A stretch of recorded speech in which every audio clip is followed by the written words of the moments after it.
한국인들은 도대체 왜 이렇게 활을 잘 쏘는 겁니까? 올림픽 때마다 전 세계 해설진들이 입을 모아 던지는 의문입니다. 인구 5천만의 작은 나라가 전 세계 양궁 메달을 독식하는 기이한 현상. 단순히 훈련을 많이 해서일까요? 젓가락질을 잘해서일까요? 아닙니다. 서구의 과학자들은 지금 한국인의 몸속에 흐르는 어떤 무서운 유전자에 주목하고 있습니다. 여기 카자흐스탄의 광활한 초원과 대한민국의 경주, 무려 5,000km 떨어진 두 곳에서 동시에 발굴된 충격적인 증거가 있습니다. 서양인의 얼굴을 한 고대 전투 종족 스키타이의 황금 유물, 그리고 신라의 고분에서 쏟아져 나온 황금 보검. 학계는 지금 경악하고 있습니다. 이것은 우연이 아니다. 한국인은 단순한 농경 민족이 아니라 대륙을 피로 물들였던 전투기마 민족의 직계 후손일 가능성이 높다. 지금 밝혀지는 진실은 여러분의 심장을 뛰게 할 것입니다. 우리가 왜 그토록 승부욕이 강한지, 왜 위기 때마다 미친 듯한 단결력을 보여주는지, 왜 세계가 한국의 역동성에 전율하는지. 그 모든 해답이 1500년 전 유라시아 대륙을 호령했던 잊혀진 형제들의 역사 속에 숨어 있습니다. 오늘 한 외국인 노교수가 평생을 바쳐 찾아낸 이 핏줄의 비밀을 듣게 된다면 여러분은 거울 속에 비친 자신의 모습이 완전히 다르게 보일 것입니다. 세계사를 뒤집을 한국인의 진짜 정체, 그 위대한 추적이 지금 시작됩니다. 가슴 벅찬 진실을 마주할 준비가 되셨다면 좋아요와 구독을 눌러 이 여정에 동참해 주십시오. 그날 새벽, 저는 카자흐스탄 알마티의 연구실에서 짐을 싸고 있었습니다. 창밖으로 불어오는 초원의 거친 바람 소리가 마치 오래전 잃어버린 형제가 저를 부르는 소리처럼 들렸습니다. 한국행 비행기에 몸을 싣던 그 순간까지도 저는 알지 못했습니다. 제가 지금 단순히 학술회의에 가는 것이 아니라 제 영혼의 뿌리를 찾아가는 긴 여행의 시작점에 서 있다는 것을 말이죠. 제 이름은 아르만입니다. 카자흐스탄 국립대학교에서 고고학을 가르치며 평생을 유라시아 초원의 역사와 우리 민족의 자부심인 황금인간을 연구해온 늙은 학자입니다. 사실 제가 한국이라는 나라에 관심을 두게 된 건 그리 오래된 일이 아닙니다. 솔직히 고백하건대 불과 몇 년 전까지만 해도 저에게 한국은 그저 삼성의 최신 휴대폰을 만들고 현대의 좋은 자동차를 생산하는 경제적으로 부유하지만 우리와는 역사적 접점이 전혀 없는 먼 동방의 작은 나라일 뿐이었습니다. 우리 카자흐인은 광활한 스텝 지역을 말을 타고 달리며 대륙을 호령했던 용맹한 기마 민족의 후예이고 한국은 바다를 접하고 쌀농사를 짓는 정주 민족이라고 생각했으니까요. 서양의 학자들 역시 그렇게 가르쳤고 저 또한 그 가르침을 의심해 본 적이 없었습니다. 하지만 그 모든 고정관념이 산산조각 난 것은 우연히 참석한 국제 고고학 세미나에서 한 한국인 교수가 보여준 사진 한 장 때문이었습니다. 그 사진 속에는 제가 평생을 바쳐 연구해온 카자흐스탄의 국보, 황금인간의 문양과 소름 끼치도록 닮은 황금빛 유물이 담겨 있었습니다. 바로 신라의 금관이었습니다. 저는 그날 밤 잠을 이루지 못했습니다. 알마티의 밤하늘을 수놓은 별들을 바라보며 제 가슴속 깊은 곳에서 알 수 없는 북소리가 울리는 것을 느꼈습니다. 그것은 학자로서의 호기심을 넘어선 마치 잃어버린 가족이 저를 부르는 듯한 원초적인 이끌림이었습니다. 그렇게 저는 무작정 짐을 꾸려 한국행 비행기에 몸을 실었습니다. 주변 동료들은 아르만 교수, 그 나이 먹고 무슨 헛수고를 하러 가나? 한국과 우리가 무슨 상관이 있다고?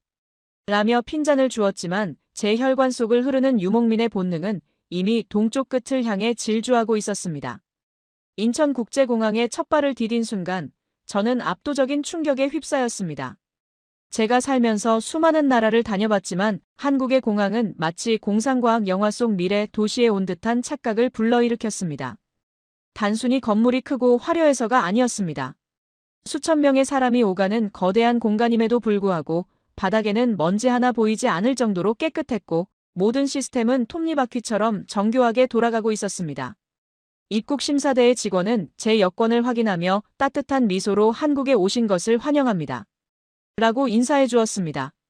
무뚝뚝하고 경직된 구소련권 국가들의 관공서 태도에 익숙했던 저에게 그 친절하면서도 신속한 일처리는 첫 번째 문화 충격이었습니다.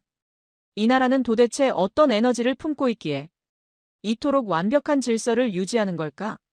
공항을 빠져나오기도 전에 저는 이미 한국이라는 나라에 매료되고 있었습니다.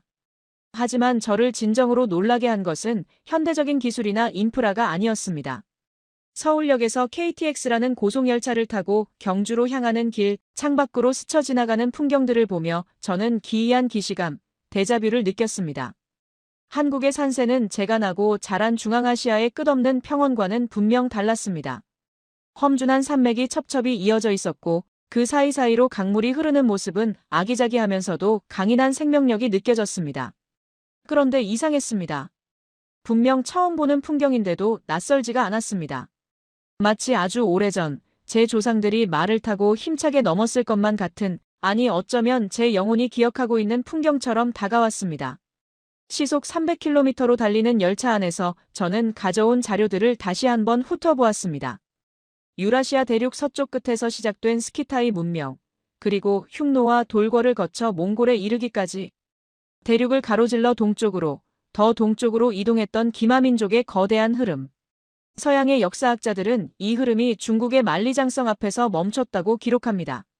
하지만 만약 그들이 멈추지 않고 더 동쪽으로 나아가 한반도라는 막다른 곳에 닿았다면, 그리고 그곳에서 자신들의 찬란한 황금 문명을 다시 꽃피웠다면, 제 가설이 맞다면 오늘 제가 가게 될 경주라는 도시는 단순한 관광지가 아니라 우리 민족의 잃어버린 퍼즐 조각을 찾을 수 있는 성지일 것입니다. 경주역에 도착했을 때 저를 맞이한 것은 초가을의 선선한 바람이었습니다. 하지만 그 바람 속에는 알마티의 초원에서 맡았던 것과 비슷한 흙내음이 섞여 있었습니다. 저는 마중 나온 한국인 가이드 김 선생의 안내를 받아 곧바로 대릉원이라는 곳으로 향했습니다. 차창 밖으로 기와지붕을 얹은 낮은 건물들이 보였고 도시는 전체가 하나의 거대한 박물관처럼 고즈넉한 분위기를 자아냈습니다. 김 선생은 유창한 러시아어로 제게 말을 걸었습니다. 교수님, 피곤하지는 않으십니까? 경주는 한국의 천년고도입니다. 교수님께서 찾으시는 해답이 이곳에 있을지 모르겠네요. 저는 그저 고개를 끄덕이며 창밖을 응시했습니다. 심장이 터질 듯 두근거려서 말을 잇기가 힘들 정도였습니다. 그리고 마침내 대릉원에 도착해 차에서 내리는 순간 저는 숨을 멈추고 말았습니다. 눈앞에 펼쳐진 광경은 제 상상을 초월하는 것이었습니다. 푸른 잔디로 뒤덮인 거대한 봉분들이 산처럼 솟아있었고 그 부드러운 곡선은 마치 어머니의 품처럼 혹은 웅크린 맹수처럼 웅장하게 대지를 누르고 있었습니다. 세상에. 저도 모르게 탄성이 터져나왔습니다. 그것은 한국의 무덤이라기보다는 제가 평생 연구해온 중앙아시아 초원의 지배자들, 스키타이 왕들의 무덤인 쿠르간과 너무나도 똑같은 모습이었습니다. 어떻게 이럴 수가 있습니까? 여기는 유라시아 대륙의 동쪽 끝, 바다 건너 한국 땅입니다. 그런데 알타이 산맥 너머에나 존재해야 할 거대한 적성목곽분 돌무지던 무덤 양식이 왜 이곳에, 그것도 이렇게 완벽한 형태로 군집을 이루고 있는 것입니까? 저는 떨리는 다리를 진정시키며 천마총이라 불리는 무덤 앞으로 다가갔습니다. 서양의 학자들은 이것을 단순히 비슷한 시기에 나타난 우연한 문화적 유사성이라고 폄하하곤 합니다. 하지만 현장을 평생 누비고 다닌 고고학자의 직감은 거짓말을 하지 않습니다. 이것은 우연이 아닙니다. 이것은 피해 증거입니다. 저는 무덤을 감싸고 있는 흙을 손으로 조심스럽게 만져보았습니다. 1500년 전 누군가가 이 거대한 무덤을 만들며 하늘을 향해 제사를 지냈을 것입니다. 그들은 말을 타고 달리며 바람을 갈랐을 것이고 황금을 숭배하며 태양의 아들이라 자처했을 것입니다. 그들의 영혼이 이 흙 속에 잠들어 있다고 생각하니 등골이 오싹해졌습니다. 옆에 서 있던 김 선생이 조심스럽게 물었습니다. 교수님, 표정이 많이 놀라신 것 같습니다.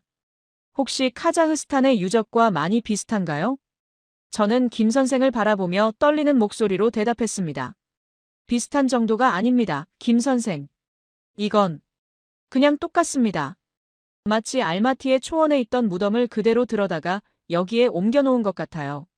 아니, 오히려 이곳의 무덤들이 더 크고 웅장합니다. 도대체 당신들의 조상은 누구입니까? 신라라는 나라는 도대체 정체가 무엇입니까? 제 질문에 김 선생은 묘한 미소를 지으며 저를 박물관으로 안내했습니다. 그 질문에 대한 대답은 아마 박물관 안에 있는 그것이 해줄 겁니다. 교수님이 가장 보고 싶어 하셨던 건 말이죠. 우리는 대릉원을 뒤로하고 국립경주박물관으로 발걸음을 옮겼습니다. 박물관 입구에 들어서는 순간부터 긴장감이 감돌았습니다. 유리 진열장 너머로 보이기 시작한 황금빛 섬광. 저는 본능적으로 깨달았습니다. 이제부터 제가 목격하게 될 것은 단순히 아름다운 보석이 아니라 수천 년간 베일에 쌓여있던 한민족과 기마민족의 비밀스러운 연결고리라는 것을요. 심장이 쿵쾅거리는 소리가 귓가를 때렸습니다. 저는 마른 침을 삼키며 천천히, 아주 천천히 그 황금 유물을 향해 다가갔습니다. 그리고 마침내 그것과 정면으로 마주한 순간 저는 다리에 힘이 풀려 주저앉을 뻔했습니다. 눈물이 핑 돌았습니다. 그것은 단순한 금관이 아니었습니다. 그것은 잃어버린 형제를 1500년 만에 다시 만난 것과 같은 뼈저린 감동과 전율 그 자체였습니다. 박물관의 육중한 유리문을 열고 들어선 순간 차가운 에어컨 바람과는 다른 서늘한 기운이 제 뒷덜미를 스치고 지나갔습니다. 그것은 마치 수천 년 동안 땅속 깊은 곳에 갇혀있던 고대의 영혼들이 이방인인 저를 주시하는 듯한 느낌이었습니다. 어두운 조명 아래 오직 핀 조명만을 받고 서 있는 그 유물, 신라의 금관 앞에 섰을 때 저는 숨을 쉬는 법조차 잊어버리고 말았습니다. 사진으로 수없이 보았던 것이지만 실물이 뿜어내는 아우라는 차원이 달랐습니다. 순도 높은 황금이 뿜어내는 묵직한 광채, 그리고 그 표면을 수놓은 수백 개의 빛의 옥들이 만들어내는 신비로운 푸른빛. 저는 떨리는 손을 유리창에 가까이 대며 제 눈을 의심했습니다. 맙소사. 이건 교과서에 나오는 이야기가 아니야. 이건 내 고향의 이야기다. 제 입에서 탄식이 흘러나왔습니다. 금관의 형태를 뜯어볼수록 제 심장은 미친 듯이 요동쳤습니다. 금관의 앞부분에 우뚝 솟은 3개의 출자 모양 장식. 한국의 학자들은 이것을 단순히 나뭇가지 모양이라고 설명하지만 저 같은 초원의 고고학자들에게 이것은 너무나 명백한 상징입니다. 바로 하늘과 땅을 연결하는 통로, 우주수, 코스믹 트리입니다. 그리고 그 옆에 날렵하게 뻗어있는 2개의 사슴뿔 장식. 이것은 우리 튀르크와 몽골계 유목민들에게 영혼을 천상으로 인도하는 가장 신성한 전령사입니다. 불교와 유교가 지배했던 동아시아의 정주 문명권에서 어떻게 이토록 노골적이고 원시적인 샤머니즘, 즉 탱그리하늘 신앙의 상징이 왕의 머리 위에 올려져 있단 말입니까? 당시 중국의 황제들은 위험 있는 면류관을 썼지 결코 사슴뿔을 머리에 이지 않았습니다. 오직 말을 타고 초원을 달리며 바람 속에 신이 있다고 믿었던 우리 스키타이와 흉노의 후예들만이 이런 관을 썼습니다. 저는 금관에 매달린 수많은 고곡굽은 옥을 뚫어져라 쳐다보았습니다. 태아의 형상을 한 생명의 상징. 바람이 불 때마다 짤랑거리며 영혼을 깨우는 소리를 냈을 저 옥들. 알마티 박물관 수장고 깊은 곳에 잠들어 있는 기원전 5세기 이시키 고분에서 발굴된 황금 인간, 골든맨의 모자 장식과 소름 끼치도록 닮아 있었습니다. 5000km라는 물리적 거리, 1000년이라는 시간의 간극. 이 모든 것을 비웃기라도 하듯 경주의 금관은 저에게 이렇게 속삭이는 것 같았습니다. 우리는 남이 아니다. 우리는 같은 곳을 바라보며 달렸던 형제다. 학자로서의 냉정함은 이미 녹아내렸고 잃어버린 혈육을 낯선 땅에서 마주한 듯한 뜨거운 무언가가 목구멍까지 차올랐습니다. 하지만 충격은 거기서 멈추지 않았습니다. 가이드 김 선생이 저를 안내한 다음 진열장 앞 그곳에는 저를 그 자리에 주저앉게 만들 뻔한 결정적인 증거가 놓여 있었습니다. 바로 계림로 14호분에서 출토된 황금 보검이었습니다. 아! 저는 저도 모르게 신음소리를 냈습니다. 그것은 단순한 칼이 아니었습니다. 검의 손잡이와 칼집을 가득 채운 붉은 석류석, 그리고 금 알갱이를 정교하게 녹여붙인 누금 세공 기법. 이것은 당시 신라나 중국, 일본의 기술이 아니었습니다. 이것은 정확히 흑해, 연안과 중앙아시아 초원을 지배했던 우리 스키타이- 훈족 계통의 전형적인 세공 방식인 클로아존의 기법이었습니다. 그 문양, 그 색감, 그 형태. 알마티의 박물관에 있는 우리 조상들의 보검을 그대로 옮겨놓은 듯한 쌍둥이였습니다. 비행기도 기차도 없던 그 시절, 험준한 산맥과 끝없는 사막을 넘어 이 단검이 어떻게 유라시아 대륙의 동쪽 끝까지 올 수 있었을까요? 단순히 실크로드를 오가던 상인이 팔고 간 물건이라고 하기에는 이것은 너무나 고귀한 지배자의 상징입니다. 이것은 물건이 이동한 것이 아니라 이 칼을 찬 사람이 강력한 무력을 가진 집단이 대이동을 했다는 명백한 증거였습니다.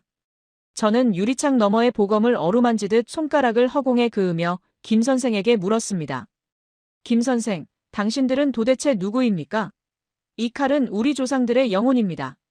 그런데 왜 이것이 당신들의 왕릉에서 나옵니까? 신라라는 나라는 도대체 어디서 온 사람들입니까? 제 질문에 김 선생은 묘한 미소를 지으며 제 눈을 똑바로 바라보았습니다. 그의 눈동자 속에서 저는 순간적으로 낯익은 빛을 보았습니다.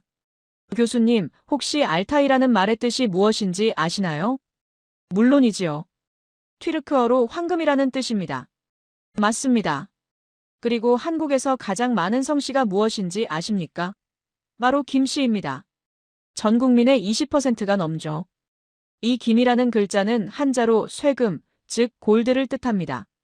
신라의 왕족들은 스스로를 김씨, 즉 황금의 일족이라 칭했습니다. 알타이 산맥에서 시작된 황금의 역사가 이곳 신라에 와서 김씨 왕조로 꽃피운 것입니다. 청나라를 세운 여진족의 황제들이 성을 애신강나아이신 교로, 즉 황금의 결례라고 불렀던 것과 같은 맥락이죠. 머릿속에서 거대한 종이 울리는 것 같았습니다. 알타이의 황금, 신라의 김씨, 여진의 애신강나. 이 모든 것이 하나의 거대한 핏줄로 연결되어 있었습니다. 유라시아 대륙을 관통하는 황금의 로드. 그 길의 끝에 한국이 있었습니다. 서양 학자들이 그토록 찾아 헤매던 기마 민족의 최종 정착지가 바로 이곳이었던 것입니다. 저는 전율을 느꼈습니다. 박물관을 가득 메운 관람객들, 아이 손을 잡고 온 젊은 부모들, 교복을 입고 떠드는 학생들. 그들 모두가 평범한 현대인처럼 보였지만 사실 그들의 몸속에는 대륙을 호령했던 사나운 늑대와 용맹한 매의 유전자가 잠들어 있었던 것입니다. 박물관을 나와 저녁 식사를 하러 가는 길, 저는 차창 밖으로 스쳐가는 한국의 풍경을 완전히 새로운 눈으로 바라보게 되었습니다. 빽빽하게 들어선 고층 빌딩 숲, 도로를 가득 메운 자동차들의 빠른 흐름, 밤이 되어도 꺼지지 않는 도시의 불빛들. 이전에는 그저 한국인들은 성격이 급하고 일 중독이다라고만 생각했습니다. 하지만 이제는 다르게 보였습니다. 김 선생, 한국 사람들의 그 유명한 빨리빨리 문화 말입니다. 저게 단순히 성격이 급한 게 아닌 것 같습니다. 제가 운을 떼자 김 선생이 백미러로 저를 보며 웃었습니다. 그럼 뭐라고 생각하시나요? 저건 유목민의 본능입니다. 한 곳에 정착해서 농사만 짓던 사람들은 저런 속도를 낼 수가 없습니다. 계절이 바뀌기 전에 이동해야 하고 해가 지기 전에 천막을 쳐야 하고 적보다 먼저 말 위에서 활을 쏴야 생존할 수 있었던 기마민족의 기동성. 그 야생의 에너지가 현대사회에서 속도와 효율로 발현된 겁니다. 당신들은 양복을 입고 스마트폰을 들었을 뿐 영혼은 여전히 말을 타고 달리고 있는 겁니다. 김 선생은 크게 웃으며 고개를 끄덕였습니다. 교수님의 통찰력이 대단하십니다. 사실 우리도 몰랐던 우리의 모습을 이방인의 눈을 통해 다시 보게 되네요. 맞습니다. 그래서 우리는 활도 잘 쏘는가 봅니다. 그는 식당에 도착하자마자 자신의 스마트폰으로 영상 하나를 보여주었습니다. 올림픽 양궁 경기 장면이었습니다. 한국 선수가 시위를 당기고 화살이 관역의 정중앙 카메라 렌즈를 깨뜨리는 장면이었습니다. 하지만 제 눈에 들어온 것은 점수가 아니었습니다. 활을 쏘는 선수의 눈빛, 그 흔들림 없는 먹잇감을 노리는 맹수와 같은 집중력이었습니다. 그리고 김 선생이 덧붙인 설명은 저를 다시 한번 소름 돋게 했습니다. 교수님, 고구려 벽화나 신라 토기에 나오는 기마. 인물상을 보면 말 위에서 뒤로 돌아보며 활을 쏘는 장면이 나옵니다. 파르티안 사법이라고 하죠. 지금 한국 양궁 선수들이 세계를 제패하는 건 단순히 훈련량이 많아서가 아닙니다. 뼛속에 각인된 바람을 읽는 감각, 흔들리는 상황에서도 중심을 잡는 평형 감각. 그건 조상님들이 물려준 생존 키트 같은 겁니다. 식당의 뜨거운 불판 위에서 고기가 익어가는 소리를 들으며 저는 묘한 동질감에 휩싸였습니다. 고기를 구워 먹는 문화, 바닥에 앉아서 생활하는 문화, 그리고 술잔을 돌리며 형님, 아우하는 끈끈한 집단 문화. 이 모든 것이 우리 중앙아시아의 유목민들이 게르천막 안에서 나누던 정서와 너무나 닮아 있었습니다. 겉모습은 세련된 도시인이지만 그 내면에는 여전히 뜨거운 초원의 피가 펄펄 끓고 있는 사람들. 하지만 문득 한 가지 의문이 제 가슴을 찔렀습니다. 우리 중앙아시아의 유목민들은 역사 속에서 수없이 분열하고 외세의 침략에 섞이며 그 찬란했던 정체성을 많이 잃어버렸습니다. 그런데 어떻게 이 한반도의 한국인들은 수천 년 동안 수많은 침략을 받으면서도 자신들만의 언어, 자신들만의 문화, 그리고 이토록 강렬한 민족성을 잃지 않고 지켜낼 수 있었을까요? 단순히 싸움을 잘해서만은 아닐 것입니다. 무력보다 더 강한 무언가가, 칼보다 더 단단한 정신적인 힘이 이들을 지탱해 온 것이 분명했습니다. 숙소인 호텔방에 들어와서도 저는 쉽게 잠들 수 없었습니다. 창밖으로 보이는 경주의 야경, 고분들 사이로 은은하게 비치는 달빛을 보며 생각에 잠겼습니다. 전투민족의 피만으로는 설명할 수 없는 한국인들만의 저력. 그것은 도대체 무엇일까? 내일 제가 가게 될 곳, 김 선생이 한국의 정신을 보여주겠다며 예고한 그 특별한 장소에서 저는 그 해답을 찾을 수 있을 것만 같았습니다. 야만적인 정복자가 아닌 사람을 널리 이롭게 한다는 고귀한 철학을 품은 전사들의 나라. 한국의 진짜 매력은 황금이 아니라 그 황금을 다루는 마음에 있다는 것을 깨닫게 될 줄은 그때의 저는 미처 알지 못했습니다. 다음 날 새벽 동이 트기도 전에 푸르스름한 어둠 속에서 김 선생이 저를 깨웠습니다. 교수님, 한국인이 가진 빨리빨리의 역동성, 그 이면에 숨겨진 진짜 무서운 저력을 보여드리겠습니다. 이건 박물관 유리장 안에 갇힌 유물이 아닙니다. 산 꼭대기에 숨겨진 기적을 보러 가시죠. 우리는 차를 타고 토암산이라 불리는 험준한 산길을 오르기 시작했습니다. 구불구불한 산길을 돌 때마다 차창 밖으로 보이는 동해의 검푸른 바다는 마치 용이 꿈틀거리는 듯한 기세를 뿜어내고 있었습니다. 솔직히 말해서 저는 큰 기대를 하지 않았습니다. 저는 전 세계의 수많은 유적지를 다녀본 사람입니다. 이집트의 피라미드, 그리스의 파르테논 신전, 그리고 중앙아시아의 수많은 사원을 보았습니다. 산 꼭대기에 있는 작은 암자가 대단하면 얼마나 대단하겠나 싶었죠. 차에서 내려 숲길을 걸어 올라가는 동안 차가운 새벽 공기가 폐부 깊숙이 들어왔고 숲에서 뿜어져 나오는 짙은 피톤치드 향이 머리를 맑게 해주었습니다. 하지만 석굴암이라는 인공 동굴의 입구에 들어서고 그 안에서 고요히 앉아 계신 본존불과 눈이 마주친 순간 제 오만한 생각은 산산조각이 났습니다. 저는 비명조차 지르지 못하고 그 자리에 얼어붙었습니다. 그곳에는 거대한 화강암 덩어리가 인간의 형상을 하고, 아니 신의 형상을 하고 앉아 있었습니다. 고고학자인 저는 돌의 성질에 대해 잘 압니다.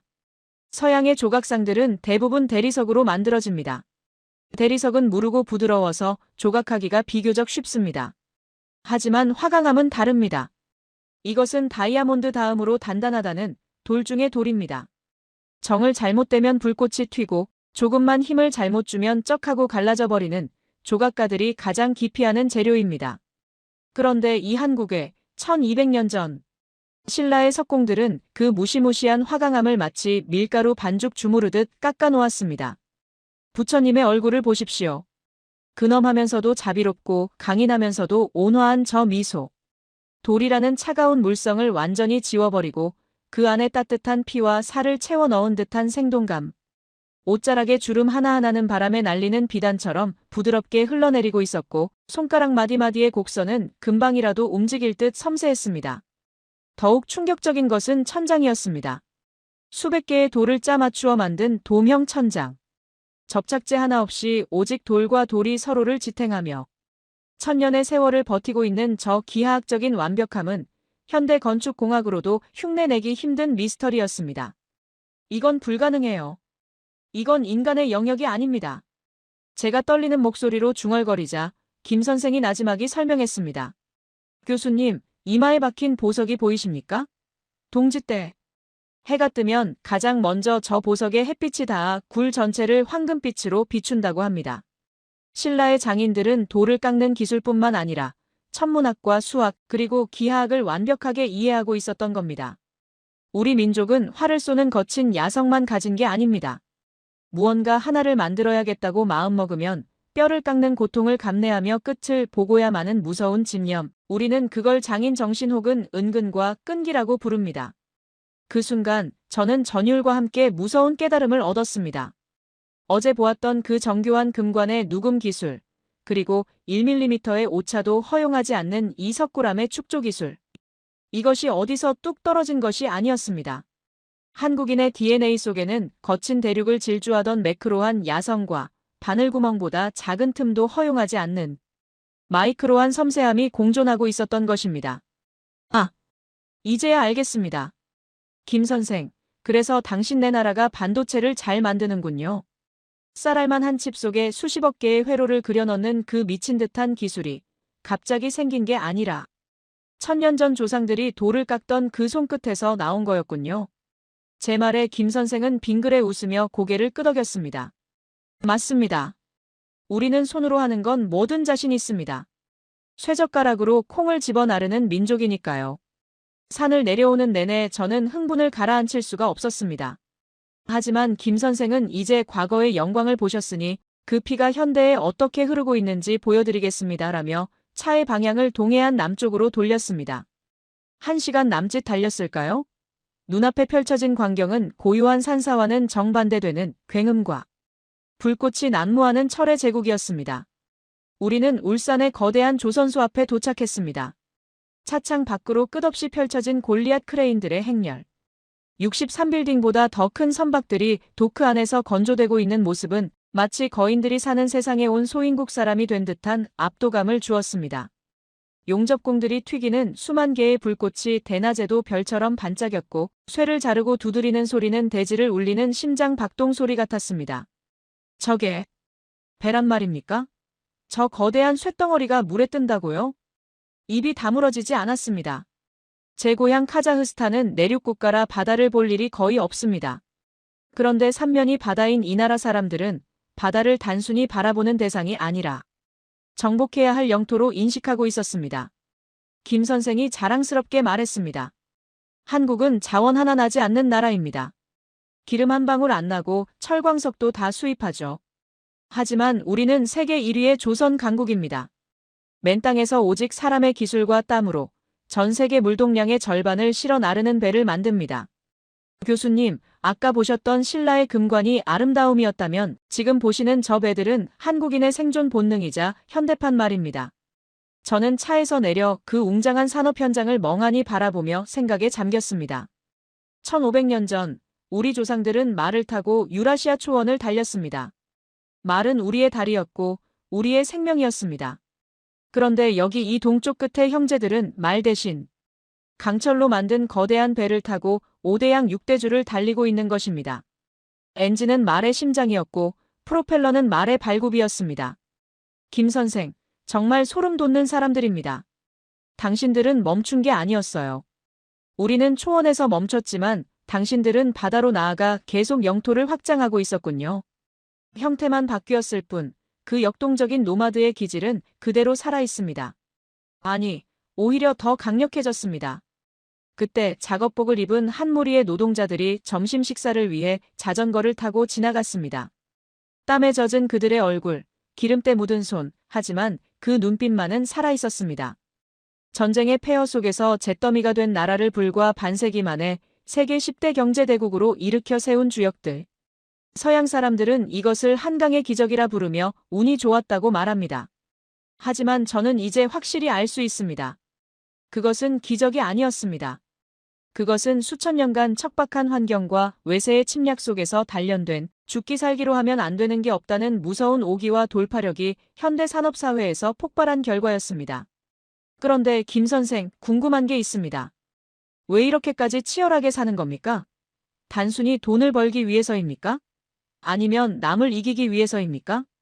제 질문에 김 선생은 잠시 침묵하더니 진지한 표정으로 저를 바라보았습니다. 그리고 한국인들의 정신세계 가장 깊은 곳에 있는 뿌리를 꺼내 보였습니다. 교수님, 한국인들의 건국 신화에 나오는 이념이 뭔지 아십니까? 바로 홍익인간입니다. 널리 인간 세상을 이롭게 한다는 뜻이죠. 우리는 남을 침략해서 뺏는 제국주의를 한 번도 해본 적이 없습니다. 우리는 침략을 당하면 미친 듯이 싸우지만 남을 먼저 공격하진 않습니다. 우리가 이렇게 기술을 개발하고 배를 만드는 건 우리 가족을 먹여 살리고 나아가 우리 기술로 세상을 더 편리하게 만들고 싶다는 일종의 책임감 같은 겁니다. 한국의 가전제품, 한국의 자동차, 한국의 K-팝이 전 세계에서 사랑받는 이유도 그 밑바닥에 사람에 대한 따뜻한 관심이 깔려있기 때문일 겁니다. 홍익인간. 저는 그 단어를 입안에서 몇 번이나 굴려보았습니다. 칼과 활로 세상을 정복하려 했던 우리 스키타이. 패도와는 다른 기술과 문화로 세상을 이롭게 하려는 왕도의 길. 우리 중앙아시아의 유목민들은 강력했지만 결국 흩어지고 말았습니다. 하지만 한국인들은 강력하면서도 따뜻했기에 수천 년의 세월을 견디고 이렇게 번영할 수 있었던 것이 아닐까요? 그날 밤 호텔방으로 돌아온 저는 쉽게 잠들 수 없었습니다. 창밖으로 보이는 울산의 산업단지 야경은 마치 거대한 보석함을 엎어놓은 듯 황홀했습니다. 저는 일기장을 펼쳐 떨리는 손으로 이렇게 적었습니다. 나는 이곳에서 잃어버린 과거를 찾으러 왔다가 인류가 나아가야 할 미래를 보았다. 한국인은 차가운 쇠와 딱딱한 돌을 다루지만 그 안에는 누구보다 뜨거운 휴머니즘이 흐르고 있다. 이들은 21세기의 새로운 기마민족이다. 칼 대신 반도체를, 말 대신 거대한 선박을 타고 전 세계인의 마음을 정복하고 있다. 그리고 그 정복은 피를 흘리는 정복이 아니라 모두를 살리는 상생의 정복이다. 가슴이 벅차올랐습니다. 하지만 제 여정의 하이라이트는 아직 남아 있었습니다. 김 선생은 마지막 날 저에게 한국인들이 왜 그토록 정에 목숨을 거는지, 그리고 제가 처음에 공항에서 느꼈던 그 따뜻한 환대의 근원이 무엇인지를 보여주겠다고 했습니다. 그것은 거창한 박물관이나 웅장한 공장이 아닌 아주 평범한 어느 시골 마을에서의 소박한 경험이었습니다. 그리고 그곳에서 저는 제 평생 흘릴 눈물을 단 하루 만에 다 쏟게 됩니다. 차가운 이성을 가진 학자의 가면을 벗어던지고 뜨거운 형제애를 느끼며 울부짖게 될 그날의 이야기가 기다리고 있었습니다. 울산의 거대한 철의 제국에서 느꼈던 압도적인 전율을 뒤로하고 김 선생이 저를 이끈 곳은 경상북도의 깊은 산골, 안동의 어느 오래된 종가 마을이었습니다. 굽이치는 낙동강 물줄기를 따라 차가 깊숙한 내륙으로 들어갈수록 창밖의 풍경은 시시각각 변해갔습니다. 조금 전까지 보았던 하늘을 찌를 듯한 크레인과 굉음은 온데간데 없이 사라지고 마치 시간이 멈춘 듯한 고요한 정막만이 우리를 감쌌습니다. 마을 입구에 들어서자 수령이 수백 년은 좋게 되어 보이는 늙은 소나무들이 굽은 허리로 우리를 맞이했습니다. 그리고 그 너머로 흙담 위로 고개를 내민 기와 지붕들의 부드러운 곡선이 눈에 들어왔습니다. 저는 그 곡선을 보는 순간 가슴 한구석이 찌릿해져 옴을 느꼈습니다. 하늘을 향해 날카롭게 솟구친 서양의 고딕 양식이나 중국의 위압적인 건축물과는 달랐습니다. 뒷산의 능선을 거스르지 않고 자연스럽게 흘러내리는 저 지붕의 선. 그것은 우리 유목민들의 영원한 안식처인 게르의 둥근 지붕을 닮았고 어머니의 젖가슴처럼 완만한 초원의 언덕을 닮아 있었습니다. 자연을 정복하지 않고 자연의 일부가 된다. 이것이 우리 탱그리 하늘 신앙의 핵심인데 이역만리 떨어진 한국 땅의 건축물에서 그 겸손한 정신을 마주하게 될 줄은 몰랐습니다. 우리가 도착한 곳은 하회마을이라 불리는 곳의 어느 종갓집 사랑채였습니다. 삐걱거리는 대문을 열고 들어서자 마당 한가운데서 장작불 타는 냄새가 훅 끼쳐왔습니다. 그 매캐하면서도 구수한 냄새는 순식간에 저를 50년 전 카자흐스탄의 시골 할머니 댁으로 데려다 놓았습니다. 그리고 마루 위 하얀 못이 적삼을 입고 정좌하고 계신 백발의 노인을 마주한 순간 저는 숨을 들이켜야 했습니다. 그분의 얼굴은 30년 전 돌아가신 제 친할아버지와 소름 끼치도록 똑같았기 때문입니다. 세월의 풍파를 견뎌낸 깊게 패인 주름, 고집스러워 보이면서도 인자한 인매, 그리고 무엇보다 툭 튀어나온 광대뼈 아래로 빛나는 저 갈색 눈동자. 서양인도 중국인도 아닌 오직 북방 기마민족의 후예들만이 가질 수 있는 그 독특한 골격과 눈빛. 저는 순간적으로 다리에 힘이 풀려 마당에 주저앉을 뻔했습니다. 저도 모르게 입술이 떨렸습니다. 할아버지, 먼 길 오느라 고생 많았소. 어서 들어오시게. 노인의 목소리는 낮고 굵었지만 봄날의 햇살처럼 따뜻했습니다. 그는 저를 낯선 외국인 관광객으로 대하지 않았습니다. 마치 명절을 맞아 오랜만에 고향 집을 찾은 손자를 대하듯 툇마루로 내려와 제 거친 손을 덥석 잡았습니다. 그 손바닥의 굳은 살과 온기가 제 손을 통해 전해지는 순간 저는 왈칵 눈물이 쏟아질 것만 같았습니다. 방 안으로 들어서자 아랫목에 따뜻한 기운이 얼었던 몸을 녹여주었습니다. 한국 고유의 난방 방식인 온돌이라고 했습니다. 신발을 벗고 바닥에 앉아 엉덩이로 전해지는 그 훈훈한 열기를 느끼며 저는 비로소 깨달았습니다. 의자 생활을 하는 서양인들은 결코 이해할 수 없는 대지와 맞닿아 쉴 때만 느낄 수 있는 이 편안함. 우리는 같은 땅의 기운을 받고 사는 민족이었던 것입니다. 잠시 후 밥상이 들어왔습니다. 상다리가 휘어질 듯한 화려한 궁중 요리는 아니었습니다. 하지만 그것은 세상에서 가장 귀한 밥상이었습니다. 뚝배기에서 보글보글 끓으며 구수한 향기를 뿜어내는 된장찌개, 텃밭에서 방금 따온 듯 싱싱한 고추와 상추, 그리고 노릇하게 구워진 고등어 한 마리와 하얀 쌀밥. 김 선생은 이것이 한국인의 집밥이라고 했습니다. 저는 떨리는 손으로 숟가락을 들어 된장찌개 국물을 한 입 떠먹었습니다. 입안 가득 퍼지는 짭조름하고 깊은 감칠맛. 그 순간 제 혀끝에서 잊고 있던 기억이 폭발했습니다. 이 맛은, 그것은 우리 카자흐스탄 유목민들이 양젖을 발효시켜 만든 쿠르트의 쿰쿰한 향과 어머니가 양고기를 푹 삶아 끓여주시던 고기 국물의 깊은 맛이 절묘하게 섞여 있는 맛이었습니다. 처음 먹어보는 음식인데도 제 몸의 세포 하나하나가 이 맛을 기억하고 환호하고 있었습니다. 이것은 단순한 미각의 기억이 아니었습니다. 수천 년 전 같은 솥에 밥을 지어 먹던 유전자의 기억이었습니다. 그때 노인이 젓가락도 쓰지 않고 맨손으로 고등어 살을 발라 제 밥그릇 위에 척 얹어주셨습니다. 많이 드시게. 한국 사람은 밥심으로 산다네. 밥을 같이 먹어야 비로소 식구가 되는 거야. 식구. 밥을 같이 먹는 입. 그 말이 제 가슴을 강하게 때렸습니다. 위생을 따지며 개인 접시를 쓰는 서양의 식사 예절과는 달랐습니다. 자신의 손으로 직접 생선을 발라주는 저. 투박한 행위 속에 말로 다 할 수 없는 깊은 애정과 관심이 담겨 있었습니다. 우리 카자흐스탄에서도 손님이 오면 양을 잡아 가장 맛있는 부위를 손님 입에 직접 넣어주는 풍습이 있습니다. 낯선 이방인을 경계하는 대신 자신의 밥상을 내어주고 무방비 상태로 밥을 나누는 이 문화. 이것이야말로 척박한 초원에서 서로를 의지하며 살아남았던 기마. 민족 특유의 끈끈한 형제애가 아니고 무엇이겠습니까? 식사가 끝나고 숭늉을 마시며 속을 달래고 있을 때 노인이 대추차를 내어주며 저를 빤히 바라보셨습니다. 자네, 눈매가 꼭 내 젊었을 적 보는 것 같구만. 고향이 어디라고 했나? 카자흐스탄입니다, 어르신.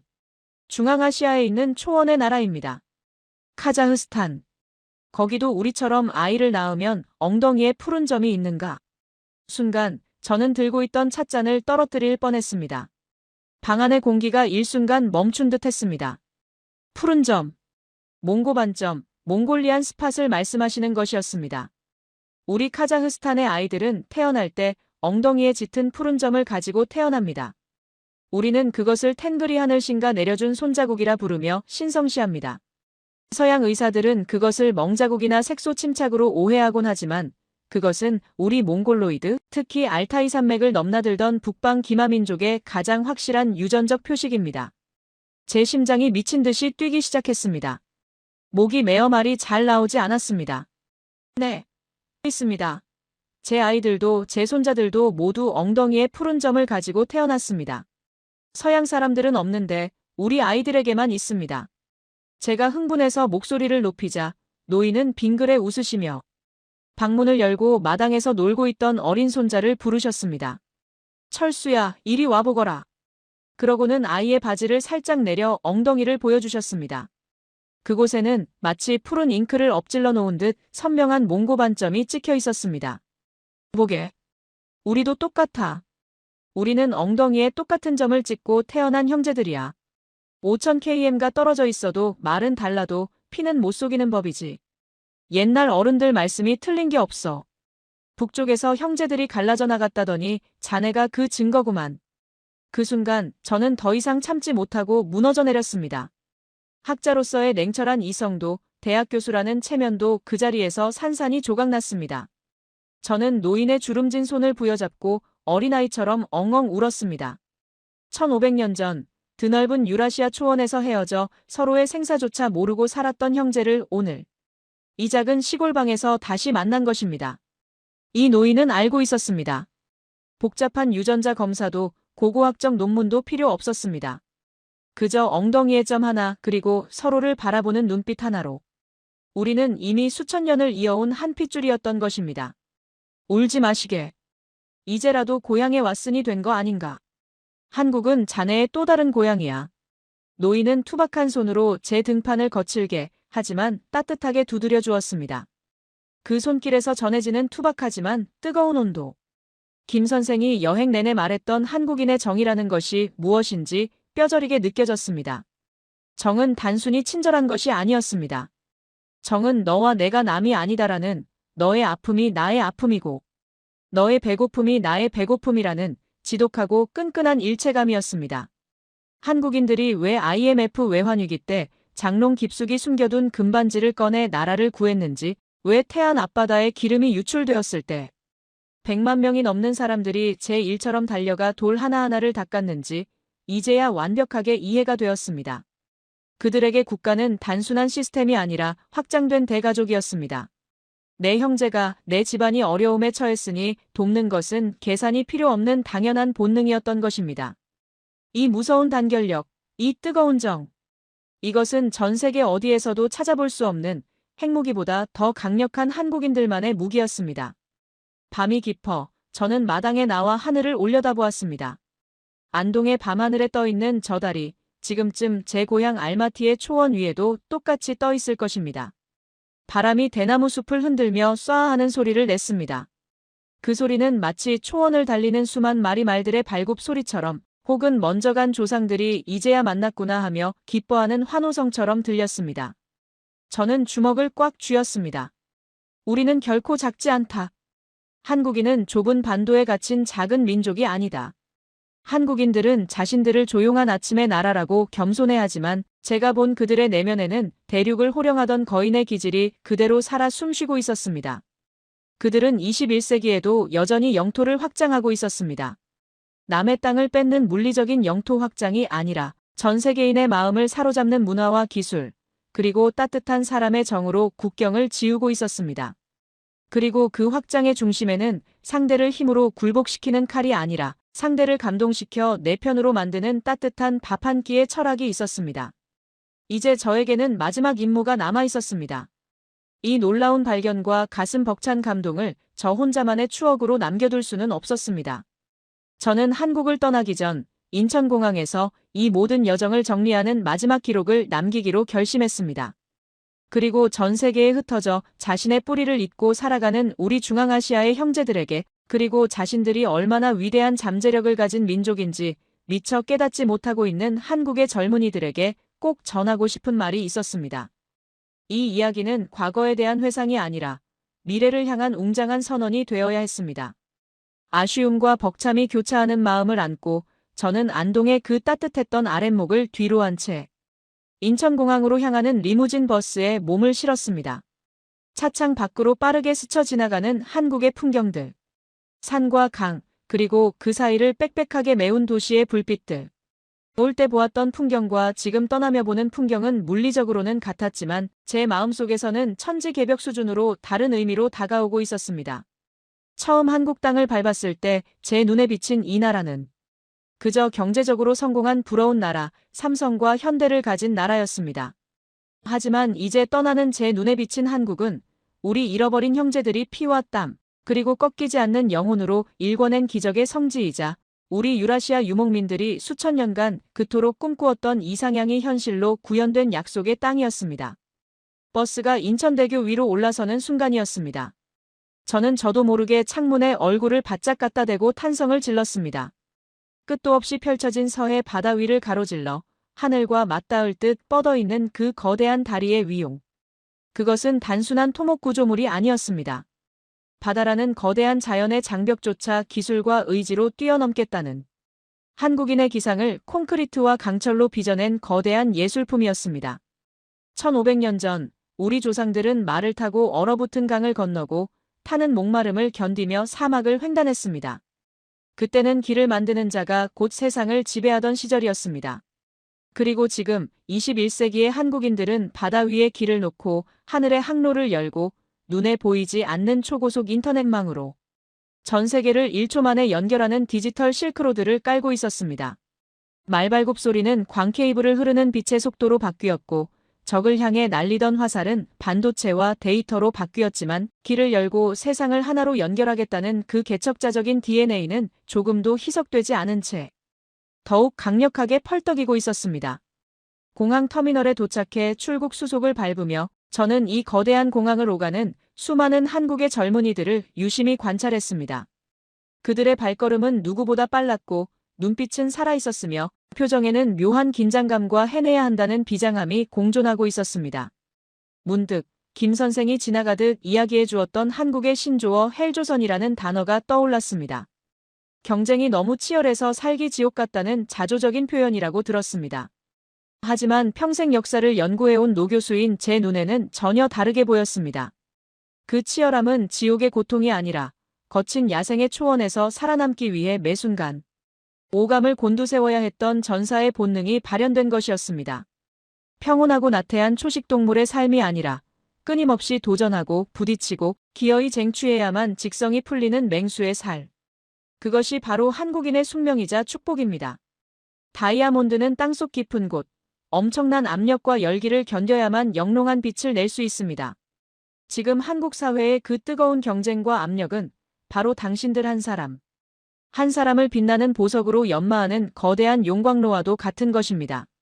저는 탑승구 앞 벤치에 앉아 낡은 수첩을 꺼냈습니다.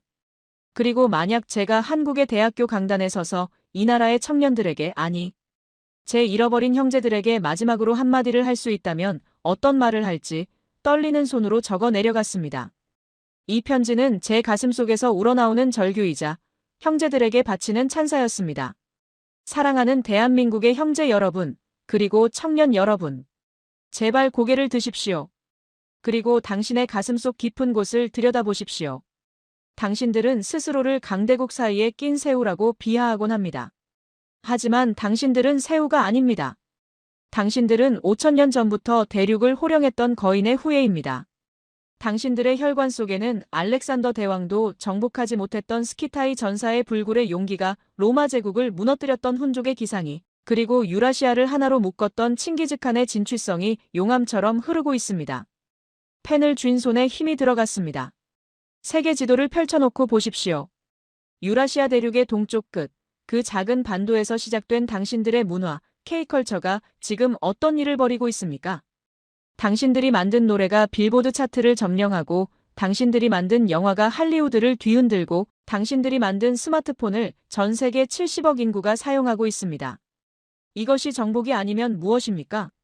우리 조상들은 칼과 창으로 세상을 정복하려다 피를 흘리고 결국 실패했지만, 당신들은 총 한 방 쏘지 않고 오직 매력과 기술, 그리고 따뜻한 마음, 휴머니즘만으로 21세기의 새로운 제국을 건설한 것입니다.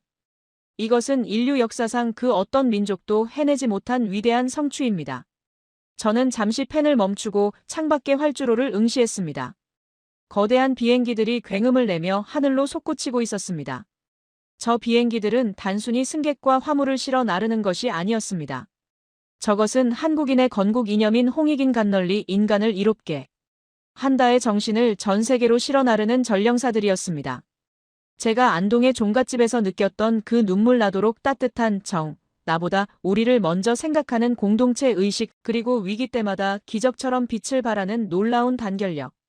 이것이야말로 극단적인 개인주의와 삭막한 경쟁에 지친 현대 문명의 전 세계인들이 그토록 간절히 원하고 있는 치유의 백신입니다.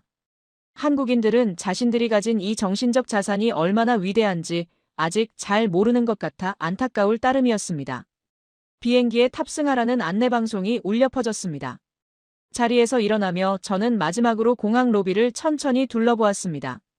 바쁘게 오가는 사람들, 친절하게 길을 안내하는 로봇, 대형 전광판에서 흘러나오는 역동적인 한국의 홍보 영상. 이 모든 풍경이 이제는 남의 나라가 아닌 내 고향의 자랑스러운 풍경처럼 가슴에 박혔습니다. 마치 30년 만에 고향 집을 방문했다가 다시 먼 길을 떠나는 나그네처럼 발걸음이 쉽게 떨어지지 않았습니다. 비행기가 이륙하고 중력이 제 몸을 좌석으로 밀어붙일 때 저는 창문 덮개를 열고 아래를 내려다보았습니다. 어둠이 내려앉은 한반도의 땅. 그 위로 반짝이는 도시의 수만 개 불빛들이 마치 땅에 뿌려진 은하수처럼, 아니 고분 속에서 보았던 금관의 황금빛보다 더 찬란하게 빛나고 있었습니다. 그 순간 이번 여행의 가장 크고 위대한 깨달음이 번개처럼 제 뇌리를 스치고 지나갔습니다. 저는 평생 박물관 차가운 유리장 안에 갇힌 황금 인간을 연구해왔습니다. 수천 년 전 죽은 왕이 입고 있던 화려한 황금 갑옷, 녹슬어가는 황금 칼. 저는 그것이 우리 민족의 영광이자 정체성인 줄 알았습니다. 하지만 저는 틀렸습니다. 철저히 틀렸습니다. 진짜 황금인간은 박물관에 있지 않았습니다. 전쟁의 폐허를 딛고 맨손으로 기적을 일궈낸 저 아래의 사람들. 새벽 첫차를 타고 일터로 나가 가족을 위해 묵묵히 땀 흘리는 가장들. 세계 최고의 기술을 만들기 위해 밤새 연구실의 불을 밝히는 엔지니어들.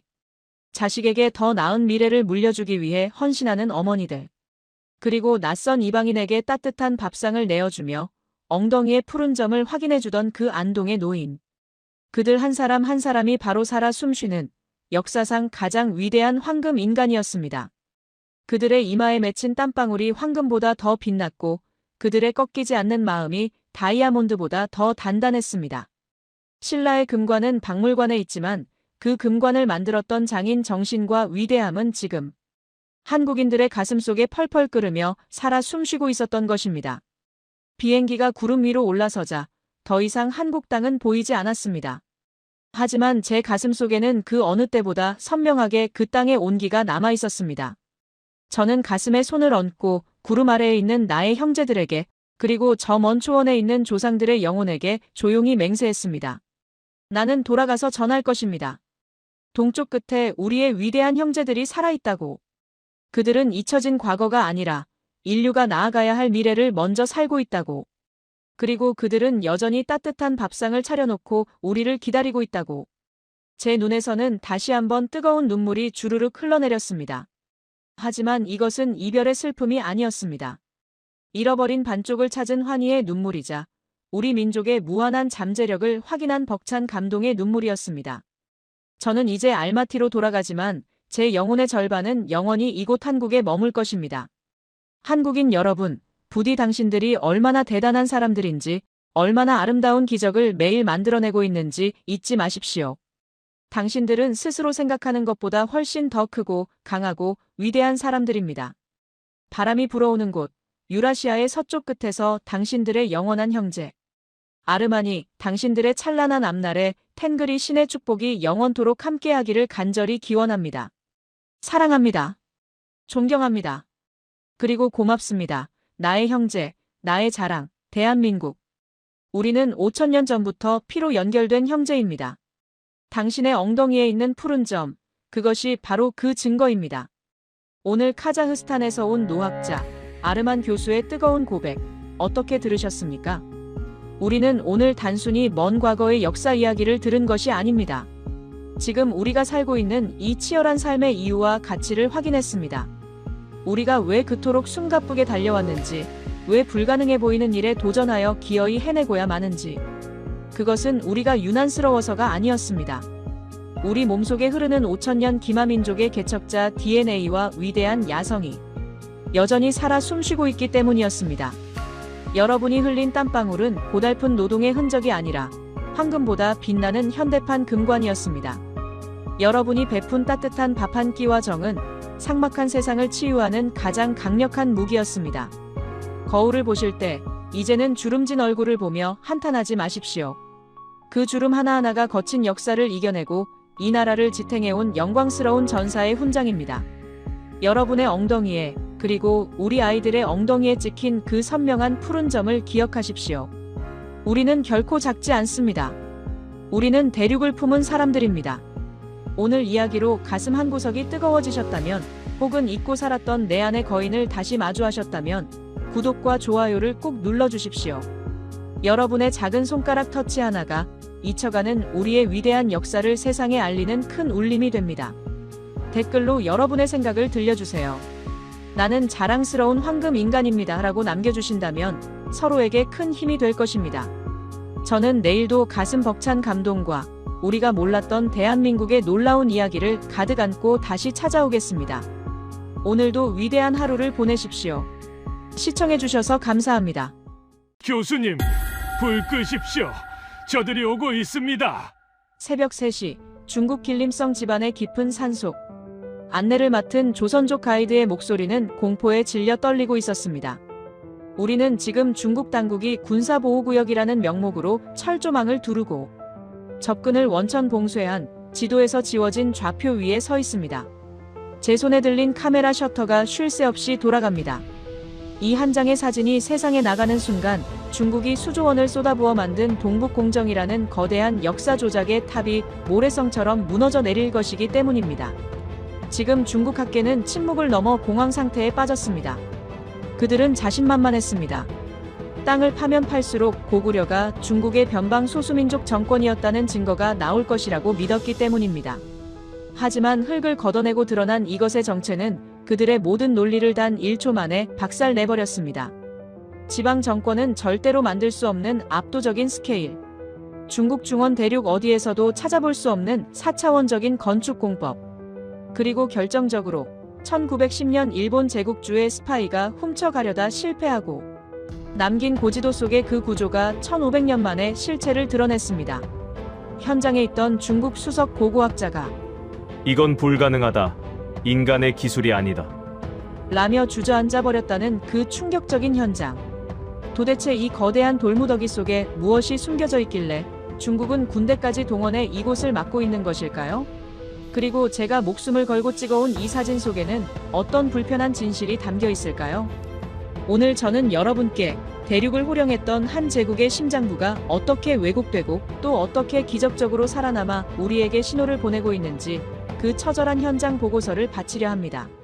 진실이 묻히지 않도록 본격적인 폭로에 앞서 좋아요와 구독 버튼으로 이 사실을 널리 알려주십시오. 시간을 조금만 되돌려 보겠습니다. 그날 새벽 짙은 안개가 압록강을 집어삼키던 그 불길한 아침. 저는 공안들의 눈을 피해 검은 승합차에 몸을 숨긴 채 금지된 땅. 집안지연으로 잠입해 들어가고 있었습니다. 새벽 3시 30분, 길림성 집안의 낡은 호텔 로비에는 무겁고 습한 공기만이 감돌고 있었습니다.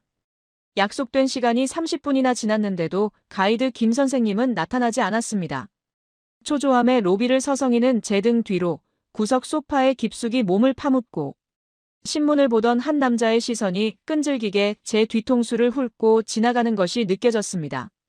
낡은 가죽 재킷을 입은 그는 신문을 보고 있었지만 그 너머의 눈동자는 분명 저를 향하고 있었습니다.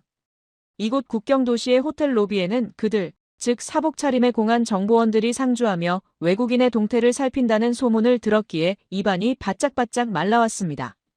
그때 회전문이 거칠게 돌아가며 김 선생님이 헐레벌떡 들어왔습니다. 평소와 달리 번거지 모자를 푹 눌러쓰고 허름한 작업복에 낡은 배낭을 맨 차림이었습니다. 그가 저에게 눈짓을 보내며 로비 밖으로 나가자는 신호를 보냈습니다. 우리는 서로 아는 체도 하지 않고 마치 남남인 것처럼 시차를 두고 호텔을 빠져나와 어둠 속에 세워진 검은색 승합차에 올랐습니다. 차 문이 닫히고 시동이 걸린 후에야 김 선생님은 거친 숨을 몰아쉬며 입을 열었습니다. 교수님, 하마터면 못 올 뻔했습니다. 호텔 앞 사거리에 갑자기 임시 검문소가 생겼더군요. 급히 골목길로 돌아오느라 늦었습니다. 오늘 느낌이 아주 안 좋습니다. 공기가 평소와 다릅니다. 차는 어둠을 뚫고 압록강변 도로를 달리기 시작했습니다.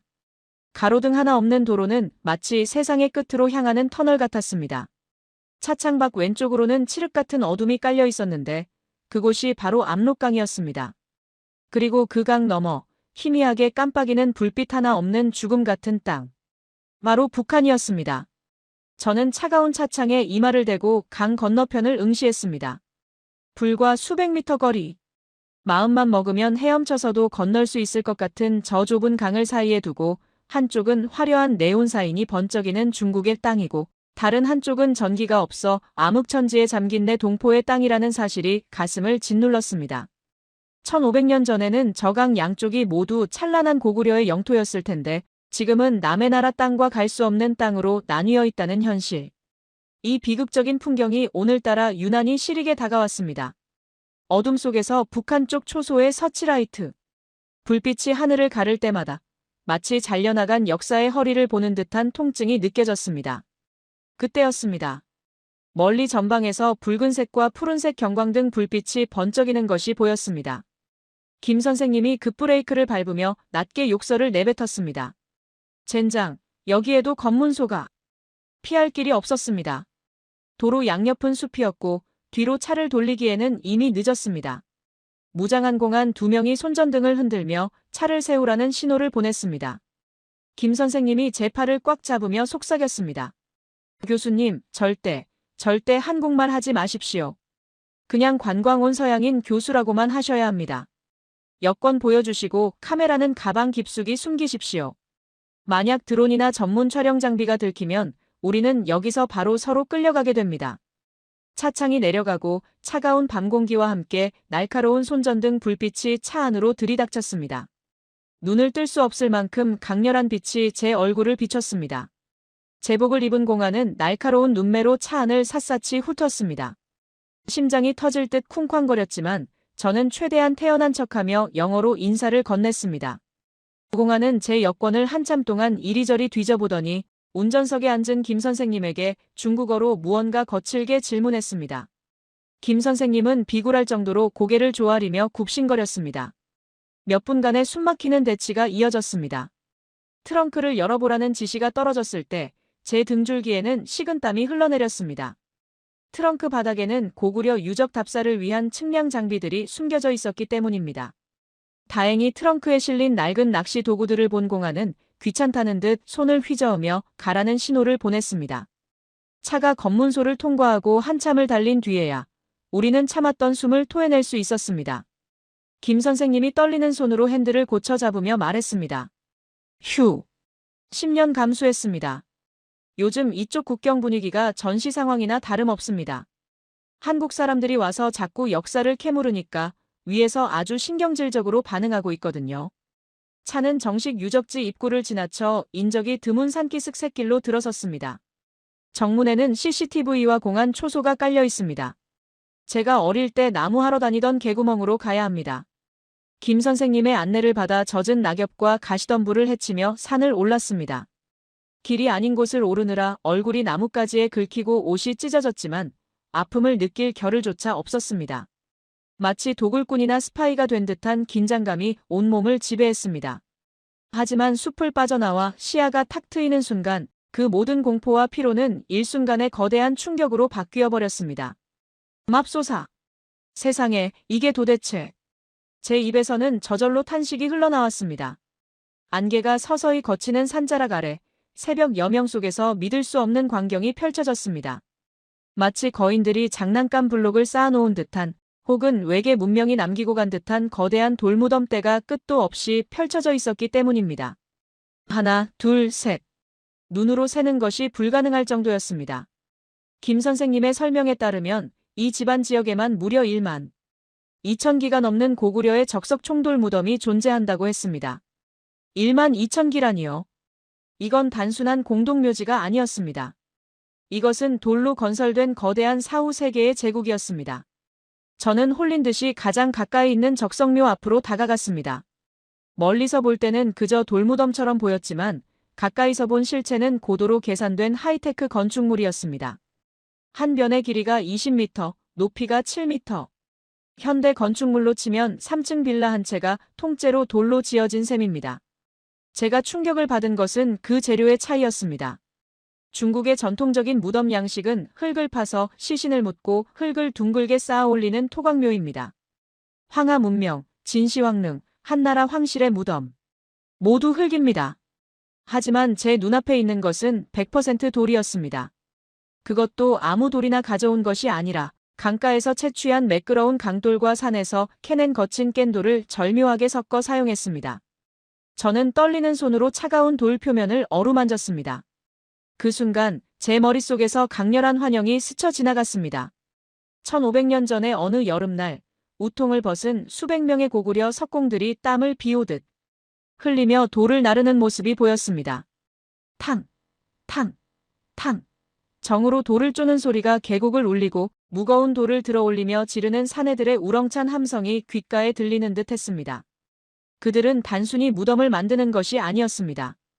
흙으로 된 중국의 문명에 맞서 영원히 무너지지 않는 돌의 문명을 세우겠다는 고구려인의 오기와 자존심을 쌓아 올리고 있었던 것입니다. 이건 중국 것이 아닙니다. 절대로. 제 혼잣말에 김 선생님이 씁쓸한 표정으로 무덤 앞에 세워진 낡은 안내판을 가리켰습니다. 중국어로 적힌 안내판에는 이렇게 쓰여 있었습니다. 중국 고대 소수민족 지방 정권의 무덤군. 저는 그 문구를 보는 순간 피가 거꾸로 솟는 듯한 분노를 느꼈습니다. 건축학적 관점에서 볼 때 지방 정권은 절대로 이런 무덤을 만들 수 없습니다. 아니, 만들지 않습니다. 지방 세력은 중앙정부의 눈치를 봐야 하기에 황제보다 크거나 화려한 무덤을 짓는 것은 곧 반역이자 죽음입니다. 그런데 1만 2천 기의 거대한 돌무덤이라니요? 이것은 중앙의 간섭을 전혀 받지 않는, 아니 자신들이야말로 천하의 중심이라고 믿었던 황제국만이 할 수 있는 거대 국책 사업입니다. 교수님, 저기 무덤 위를 한번 보시지요. 구멍이 보이십니까? 김 선생님의 손끝을 따라 시선을 옮기니 무덤 상단부에 뚫려 있는 구멍이 보였습니다. 도굴꾼들이 뚫어놓은 것이 아니라 원래 구조적으로 설계된 입구 같았습니다. 저는 조심스럽게 무덤 위로 기어 올라가 그 구멍 안을 들여다보았습니다. 그곳에는 텅 빈 공간, 즉 시신을 안치하는 석실이 존재했습니다. 중국인들은 죽은 자를 땅속 깊은 어둠 지하에 가두지만 고구려인들은 시신을 지상에 만들어진 돌방에 안치했습니다. 이는 죽은 자의 영혼이 땅에 갇히지 않고 하늘로 자유롭게 날아오를 수 있도록 배려한 고구려인들만의 독특한 사생관, 즉 천손 사상을 보여줍니다. 흙이 아닌 돌, 지하가 아닌 지상. 이것은 중국 문명과는 뿌리부터 다른 고구려만의 독자적인 DNA였습니다. 무덤에서 내려와 주변을 둘러보던 중 저는 바닥에 굴러다니는 깨진 기와 조각 하나를 발견했습니다. 흙이 잔뜩 묻어 있었지만 그 위에 새겨진 붉은색 문양은 선명했습니다. 김 선생님이 그 기와 조각을 보더니 깊은 한숨을 내쉬었습니다. 제 어릴 적만 해도 이 산 전체가 아이들의 놀이터였습니다. 그때는 발에 채는 게 이런 기와장이었고 비가 오면 땅속에서 녹슨 화살촉이나 칼자루가 씻겨 나오곤 했지요. 할아버지는 항상 저에게 말씀하셨습니다. 이게 다 우리 조상님들이 남긴 거다. 절대 중국 놈들 거 아니다. 뼈대 있는 집안의 자손이라는 걸 잊지 말아라고요. 그런데 지금은 우리 아이들이 학교에서 배우는 역사 교과서에는 이 모든 게 중국 역사라고 적혀 있습니다. 며칠 전 제 손자가 학교에서 돌아와서 해맑은 얼굴로 할아버지, 고구려는 중국의 옛날 지방 정부였대요. 선생님이 그러는데 한국이 역사를 훔쳐가려고 한대요라고 말할 때 제 가슴이 얼마나 찢어지는지 모릅니다. 내가 내 자식에게 거짓말쟁이가 되어야 하는 이 세상이 너무 원망스럽습니다. 김 선생님의 눈가에 굵은 눈물이 맺혔습니다. 그는 말을 잇지 못하고 먼 산을 바라보았습니다. 그의 침묵 속에서 저는 거대한 역사의 폭력 앞에 서 있는 한 개인의 무력감과 슬픔을 느낄 수 있었습니다. 1500년 전 이 돌을 하나하나 옮기며 제국의 영광을 꿈꿨던 고구려인들. 그리고 지금 그들의 후손은 자신의 조상을 조상이라 부르지 못하고 심지어 아이들에게 거짓 역사를 가르쳐야 하는 현실. 이 기막힌 아이러니 앞에서 제 가슴도 먹먹해졌습니다. 그때 산 아래쪽 도로에서 검은색 세단 한 대가 천천히 올라오는 것이 보였습니다. 일반적인 관광객의 차량이 아니었습니다. 지붕 위에 경광등은 없었지만 번호판을 보니 아까 검문소에서 봤던 관용 차량이 분명했습니다. 김 선생님의 얼굴이 사색이 되었습니다. 홍안입니다. 순찰을 도는 것 같습니다. 아까 검문소에서 우리를 보낸 게 찜찜해서 따라온 모양입니다. 교수님, 엎드리십시오. 덤불 속으로 들어가야 합니다. 우리는 황급히 몸을 낮추고 무덤 뒤편의 가시덤불 속으로 몸을 던졌습니다. 날카로운 가시가 팔뚝을 긁었지만 소리조차 낼 수 없었습니다. 차가운 새벽 이슬에 옷이 젖어 들어갔지만 차가운 줄도 몰랐습니다. 심장 소리가 너무 커서 혹시 저들에게 들리지 않을까 걱정될 정도였습니다. 검은 차는 우리가 타고 온 승합차 근처에서 잠시 멈추더니 창문을 내리고 주위를 살피는 듯 했습니다. 차 안에서 누군가 무전기로 무어라 말하는 소리가 희미하게 들려왔습니다. 숨소리조차 낼 수 없는 긴박한 순간. 저는 본능적으로 카메라 메모리 카드를 꺼내 양말 속 복사뼈 깊숙한 곳에 숨겼습니다. 만약 잡히더라도 이 사진들만큼은 반드시 지켜야 했기 때문입니다. 다행히 차는 별다른 인기척을 발견하지 못했는지 다시 천천히 유적지 입구 쪽으로 사라졌습니다. 차가 시야에서 완전히 사라지고 엔진 소리가 들리지 않을 때까지 우리는 꼼짝도 할 수 없었습니다. 안도의 한숨을 내쉬며 다시 흙투성이가 된 몸을 일으켰을 때 제 마음속에는 단순한 호기심을 넘어선 어떤 뜨거운 사명감이 용암처럼 끓어오르기 시작했습니다. 이것은 단순히 옛날 무덤을 구경하는 여행이 아니었습니다. 누군가가 조직적으로 지우려 하고 훔치려 하는 진실을 목격하고 기록해야 하는 역사전쟁의 최전선이었습니다. 차는 다시 시동을 걸고 다음 목적지로 향했습니다. 김 선생님이 핸들을 꽉 쥐며 결연한 표정으로 말했습니다. 교수님, 여기서 놀라시기는 아직 이릅니다. 이제 진짜 고구려의 시작을 보러 가시지요. 환인으로 갑니다. 그곳에 가면 돌무덤과는 비교도 안 되는, 정말 말도 안 되는 요새가 하나 있습니다.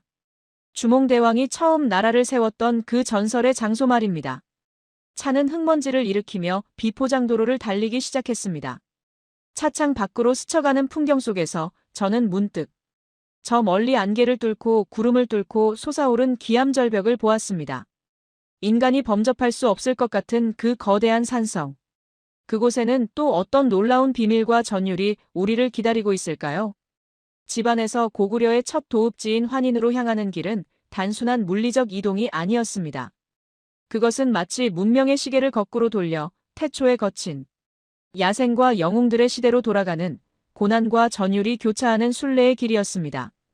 포장도로가 끊기고 낡은 승합차가 덜컹거리며 휘뿌연 흙먼지를 일으킬 때마다 차창 밖으로는 깎아지른 듯한 협곡과 기암 괴석들이 병풍처럼 스쳐 지나갔습니다. 저는 덜컹거리는 차 안에서 창밖을 내다보며 건축가로서의 직감으로 전율했습니다. 이 지형 자체가 거대한 무기이자 방패였습니다. 왜 주몽이 비옥하고 편안한 평야가 아닌 이 험준하고 거친 산악지대의 첫 도읍을 정했는지 지도를 보지 않고도 온몸으로 느낄 수 있었습니다. 그것은 생존을 위한 본능적인 선택이자 대륙을 향해 웅비하겠다는 야망의 선포였습니다. 한참을 달리던 차가 멈춰선 곳은 혼강, 옛 이름으로 비류수가 굽이쳐 흐르는 한 거대한 산 아래였습니다. 차에서 내려 고개를 들어 올린 순간 저는 그 압도적인 위용에 숨이 턱 막히고 말았습니다. 저기가 바로 오녀산성입니다. 고구려의 시작이자 그 누구도 함락시키지 못했던 전설의 철옹성이지요. 가이드 김 선생님의 목소리에는 깊은 경외심과 자부심이 서려 있었습니다. 해발 820m. 하지만 단순한 높이의 숫자는 무의미했습니다. 눈앞에 펼쳐진 것은 산이라기보다 거대한 신이 칼을 들어 수직으로 내리쳐 만든 거대한 천년 성벽이었습니다. 사방이 깎아지른 90도 직벽으로 둘러싸여 있고 그 위는 마치 누군가 칼로 자른 듯 평평하게 다져놓은 거대한 탁자 모양을 하고 있었습니다. 유럽의 그 어떤 성도, 일본의 오사카성이나 구마모토성 같은 인공적인 축성물도 감히 흉내낼 수 없는 자연 그 자체의 요새. 이것은 인간이 쌓은 것이 아니라 하늘이 고구려라는 위대한 나라를 위해 미리 예비해둔 땅이라는 생각마저 들었습니다. 교수님, 여기서부터는 차가 못 올라갑니다. 천국의 계단이라 불리는 길을 걸어서 올라가야 하는데 각오하셔야 할 겁니다. 김 선생님의 경고는 빈말이 아니었습니다. 우리는 가파른 산길, 아니 거의 사다리에 가까운 돌계단을 오르기 시작했습니다. 현지인들이 18반이라 부르는 이 구불구불한 벼랑길은 숨이 턱 끝까지 차오르게 만들었습니다. 허벅지가 터질 듯하고 등줄기에 땀이 비오듯 쏟아졌습니다. 폐가 찢어질 듯한 고통이 밀려왔지만 저는 멈출 수가 없었습니다. 이 고통스러운 등반 과정 자체가 바로 고구려의 국방력을 증명하는 살아있는 체험이었기 때문입니다. 맨몸으로 오르는 저도 이렇게 죽을 만큼 힘든데 수십 킬로그램의 무거운 갑옷을 입고 창과 방패를 든 적군이 이 절벽을 기어올라 공격한다. 그것은 불가능한 일입니다. 주몽은 적들이 공격할 엄두조차 낼 수 없는 이 완벽한 높이를 지배함으로써 갓 태어난 신생국가의 안전을 보장받았던 것입니다. 저는 가쁜 숨을 몰아쉬며 잠시 바위에 걸터 앉았습니다. 그때 제 눈앞에 1500년 전의 환영이 스쳐 지나갔습니다. 산 아래를 새까맣게 뒤덮은 적군들이 절벽을 기어오르다 미끄러지고 위에서 굴러떨어지는 바위에 맞아 비명을 지르는 모습. 그리고 그 절벽 위에서 여유롭게 아래를 내려다보며 활시위를 당기는 고구려 병사들의 모습. 그들에게 이 산은 단순한 거주지가 아니라 신이 내려준 난공불락의 갑옷이었습니다. 마침내 절벽 중턱, 유일하게 길이 나 있는 동쪽 진입로에 다다랐을 때 숲속에 숨겨져 있던 고구려의 첫 번째 비밀병기가 모습을 드러냈습니다. 바로 천혜의 절벽 사이 빈틈을 완벽하게 메운 인공성벽이었습니다. 저는 배낭을 내려놓고 그 성벽으로 달려갔습니다. 거친 호흡을 가다듬으며 마주한 성벽의 구조는 건축학자인 저에게 충격 그 자체였습니다. 보통 고대의 성벽은 입구를 방어하기 위해 문을 두껍게 만들거나 망루를 세우는 것이 일반적입니다. 그런데 오녀산성의 성문터는 성벽이 일직선이 아니라 기역자 혹은 리을자 형태로 기묘하게 꺾여 있었습니다. 건축학적으로 이것은 초기 옹성의 형태입니다. 서양에서는 중세시대가 되어서야 본격화된 이 고도의 방어 구조가 기원전 1세기의 동방산성에서 이미 완벽하게 구현되고 있었던 것입니다. 여기서 잠시 2000년 전의 전쟁터로 여러분을 초대해 보겠습니다. 상상해 보십시오. 적군이 100만 대군을 이끌고 성문으로 돌진해 옵니다. 그들은 통나무로 만든 거대한 공성퇴를 들고 직선으로 달려들려 합니다. 하지만 성문 앞에는 꺾인 성벽이 가로막고 있습니다. 적들은 어쩔 수 없이 속도를 줄이고 방향을 틀어 S자 형태의 좁은 통로로 진입해야 합니다. 바로 그 순간 지옥의 문이 열립니다. 방향을 트느라 방패가 가리지 못하는 적군들의 측면과 등을 향해 꺾인 성벽. 위와 정면, 측면 3방향에서 고구려 궁수들의 화살이 소나기처럼 쏟아집니다.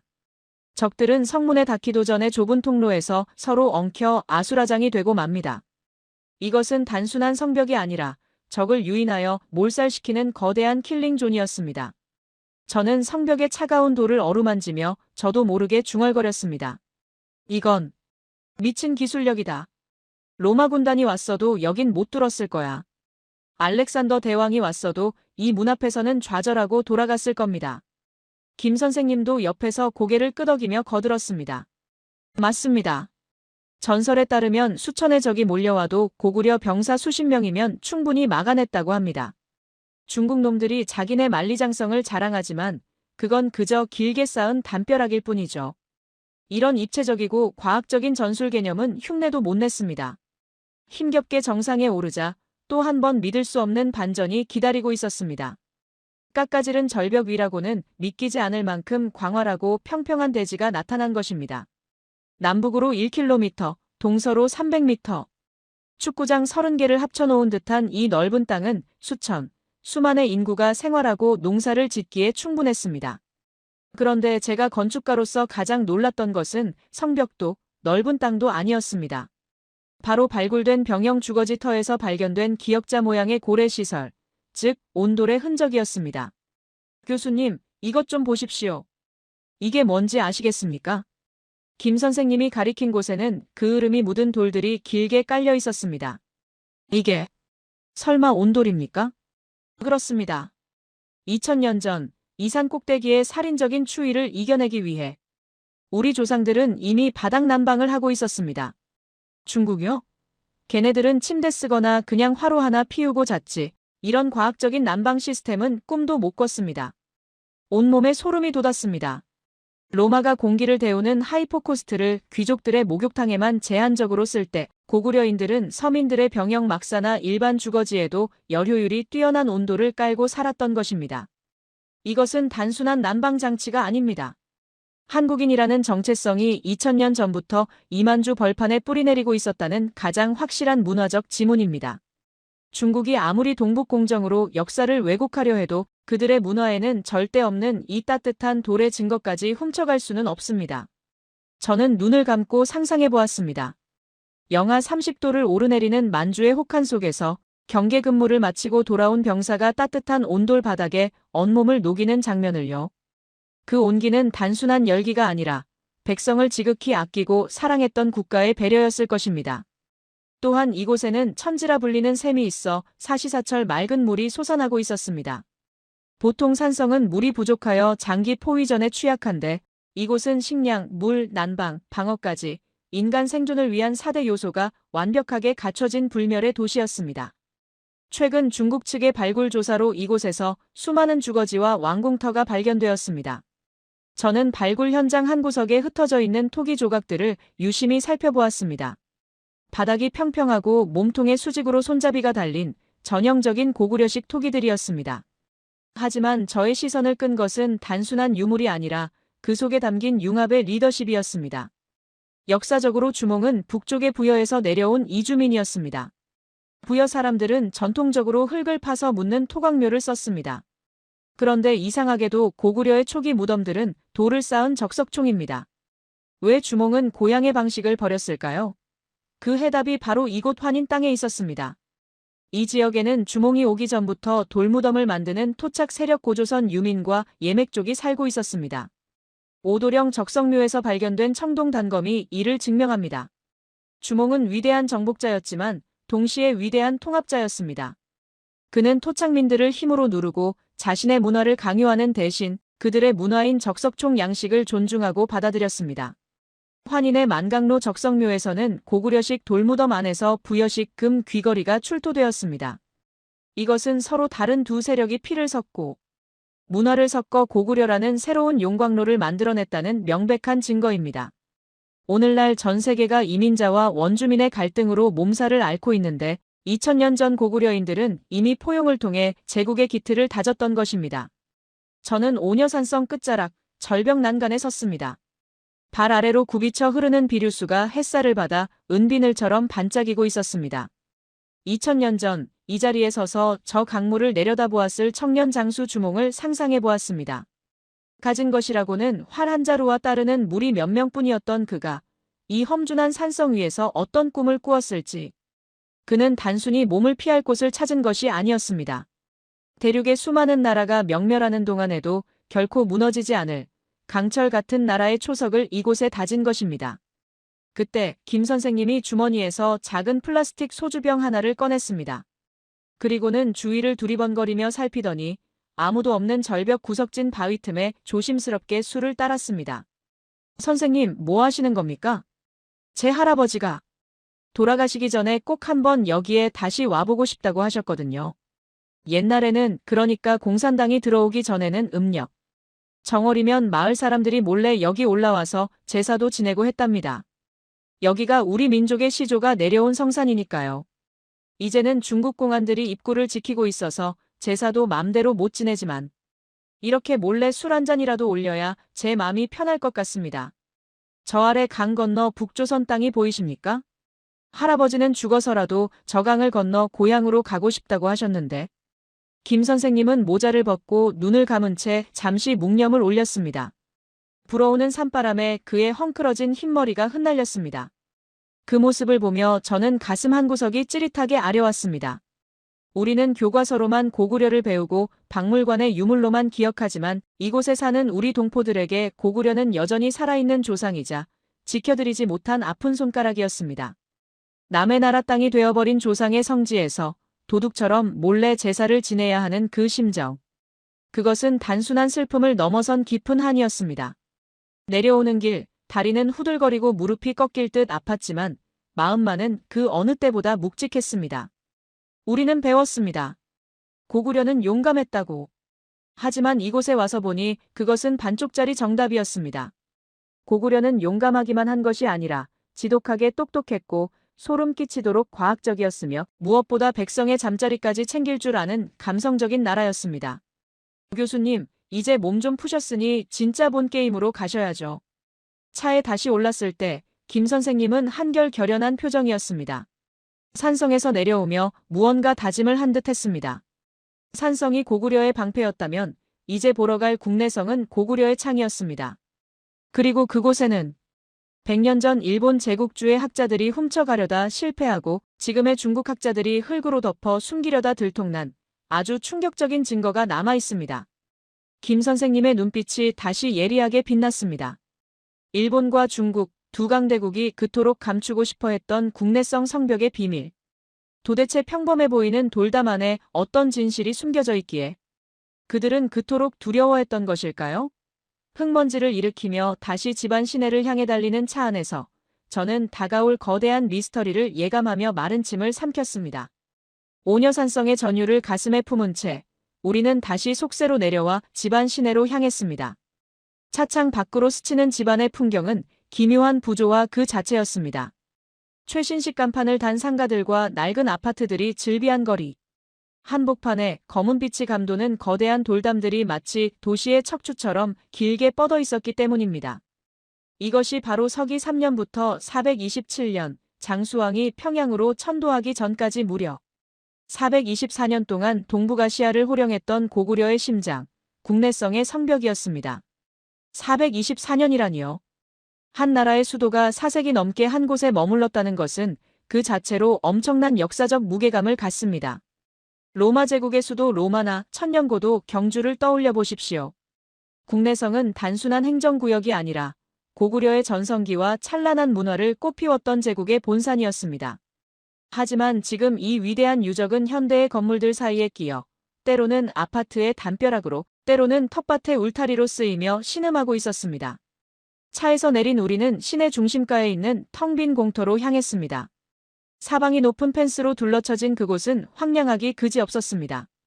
김 선생님이 펜스 틈새로 공터를 바라보며 씁쓸한 목소리로 말했습니다. 교수님, 여기가 원래 지방시청이 있던 자리였습니다. 멀쩡한 시청 건물을 왜 부셨는지 아십니까? 사연은 이러했습니다. 2000년대 초반 중국 당국은 고구려 유적을 유네스코에 등재하면서 고구려는 중국의 지방 정권이라는 논리를 완성하고 싶어 했습니다. 그래서 멀쩡한 시청 건물을 허물고 그 밑을 파헤쳤지요. 그들의 기대는 이곳에서 지방 태수나 호족이 살았던 적당한 규모의 관청 흔적을 찾는 것이었습니다. 뭐라, 이 정도 규모면 딱 지방정부 수준 아니냐라고 전 세계에 선전하기 위해서였죠. 하지만 흙더미를 걷어내자 그들의 기대를 배신하는 괴물들이 튀어나왔습니다. 지방관청에서는 감히 사용할 수 없는 황실, 전용의 웅장한 기와 조각들과 거대한 와당들이 쏟아져 나온 것입니다. 특히 태왕이라는 글자가 새겨진 벽돌이 나왔을 때 현장에 있던 중국 학자들의 표정이 어땠을지 상상이 가십니까? 그것은 이곳이 황제의 허락을 받고 지어진 초라한 관사가 아니라 독자적인 연호를 사용하고 천하를 호령했던 천자의 궁궐이었음을 침묵 속에서 그러나 가장 강력하게 증언하고 있었습니다. 결국 중국은 황급히 발굴을 마무리하고 이곳을 그냥 공터로 남겨두는 애매한 태도를 취하고 있습니다. 진실을 덮으려다 오히려 진실에 얻어맞은 꼴이지요. 하지만 진짜 반전은 성벽 발굴 현장에서 일어났습니다. 저는 이 이야기를 하러 오는 내내 가슴이 두근거렸습니다. 건축학계에서 전설처럼 내려오는 미스터리가 바로 이곳에서 풀렸기 때문입니다. 국내성 성벽의 남쪽 구간을 복원하던 중 중국 학자들은 기이한 현상에 직면했습니다. 일직선으로 쭉 뻗어나가던 성벽이 갑자기 끊어지더니 안쪽과 바깥쪽 두 줄로 겹쳐지는 이상한 형태가 발견된 것입니다. 도대체 이게 뭐지? 성벽을 쌓다 실수한 건가? 아니면 무너져서 덧대어 쌓은 건가? 중국 학자들은 이 두 줄의 성벽을 도저히 해석하지 못해 우왕좌왕했습니다. 그들의 상식으로는 성벽은 한 줄이어야 했으니까요. 바로 그때 가이드 김 선생님이 낡은 가방, 깊숙한 곳에서 비닐에 쌓인 꼬깃꼬깃한 종이 한 장을 꺼내 저에게 보여주었습니다. 그것은 누렇게 바랜 흑백 복사본이었습니다. 교수님, 이게 뭔지 아십니까? 1910년대 일제강점기 때 일본인 학자들이 와서 측량하고 그린 조선 고적도에 있는 국내성 평면도입니다. 제 할아버지가 문화대혁명 때 홍위병들에게 뺏기지 않으려고 마룻바닥 밑에 숨겨두셨던 겁니다. 저는 그 도면을 받아들고 전율했습니다. 일본 제국주의자들은 한반도를 영구 지배하기 위해 고구려의 역사까지 샅샅이 조사했는데 아이러니하게도 그들이 남긴 치밀한 기록이 100년 뒤 중국의 역사 왜곡을 막아내는 스모킹 건결정적 증거이 된 것입니다. 도면을 자세히 보니 성문이 있어야 할 자리에 성벽이 서로 어긋나게 그려져 있었습니다. 저는 도면과 눈앞의 성벽을 번갈아 보며 소리쳤습니다. 이건 실수가 아닙니다. 이건 어긋문입니다. 단순한 성벽이 아니었습니다. 성벽을 일직선으로 뚫어 문을 내면 적들이 공성퇴를 들고 곧장 문으로 돌진해 부술 수 있습니다. 하지만 성벽을 두 겹으로 겹쳐서 입구를 S자 모양으로 만들고 그 사이에 문을 내면 이야기가 완전히 달라집니다. 여기서 저는 또 한 번 1500년 전의 치열한 전투 현장으로 빨려 들어가는 듯한 환영을 보았습니다. 적의 기마병들이 뽀얀 먼지를 일으키며 성문으로 돌진해 옵니다. 하지만 성문 바로 앞에서 그들은 당황하며 말 고삐를 죄입니다. 입구가 꺾여 있어 속도를 낼 수 없기 때문입니다. 적군은 문으로 진입하기 위해 반드시 성벽 사이의 좁은 통로를 S자로 굽이 돌아 들어와야만 합니다. 공성퇴 같은 무거운 장비는커녕 말을 타고 달릴 수도 없습니다. 속도가 줄어들고 대형이 엉키는 그 순간 겹쳐진 양쪽 성벽 위에서 매복하고 있던 고구려군이 창을 내리꽂고 펄펄 끓는 기름을 붓습니다. 비명소리가 하늘을 찌르고 적들은 도망칠 곳도 없이 쓰러집니다. 이것은 방어시설이 아니라 적들을 갈아버리는 거대한 믹서기나 다름없습니다. 이 구조는 서양이나 중국의 성광 역사에서는 훨씬 후대인 당나라나 중세시대에나 등장하는 당시로서는 시대를 수백 년 앞선 오버 테크놀로지였습니다. 중국 학자들이 당황했던 이유가 바로 여기에 있었습니다. 오랑캐라고 무시했던 고구려가 자신들보다 훨씬 진보되고 과학적인 축성수를 이미 4세기 이전부터 보유하고 있었다는 사실을 인정하기 싫었던 것입니다. 더욱 놀라운 것은 성벽 곳곳에 튀어나와 있는 사각형 구조물, 치의 존재였습니다. 저는 김 선생님과 함께 복원된 성벽의 치 위로 올라갔습니다. 성벽 바깥으로 네모나게 툭 튀어나온 이 구조물 위에 서니 성벽 밑에 붙어있는 사각지대가 한눈에 들어왔습니다. 성벽이 평평하다면 적들이 성벽 바로 밑에 바짝 붙었을 때 위에서 공격하기가 어렵습니다. 몸을 밖으로 내밀어야 하니까요. 하지만 치가 있으면 상황은 달라집니다. 적들이 성벽을 기어오르려 할 때 옆에 튀어나온 치에서 적들의 등 뒤와 옆구리를 향해 화살을 쏠 수 있습니다. 이것을 현대 군사 용어로 측면 사격이라고 합니다. 십자포화가 쏟아지는 곳에서 살아남을 수 있는 적은 없습니다. 저는 치 위에서 불어오는 강바람을 맞으며 생각했습니다. 수나라의 100만 대군이 당나라의 이세민이 왜 고구려 성 앞에서 그토록 처참하게 무너졌는지. 그들은 단순히 고구려 군인들의 용맹함에 패배한 것이 아니었습니다. 그들은 이 완벽하고 잔인할 정도로 과학적인 건축공학에 패배한 것입니다. 고구려의 성벽은 돌 하나하나가 치밀하게 계산된 무기였습니다. 김 선생님, 그런데 한 가지 의문이 듭니다.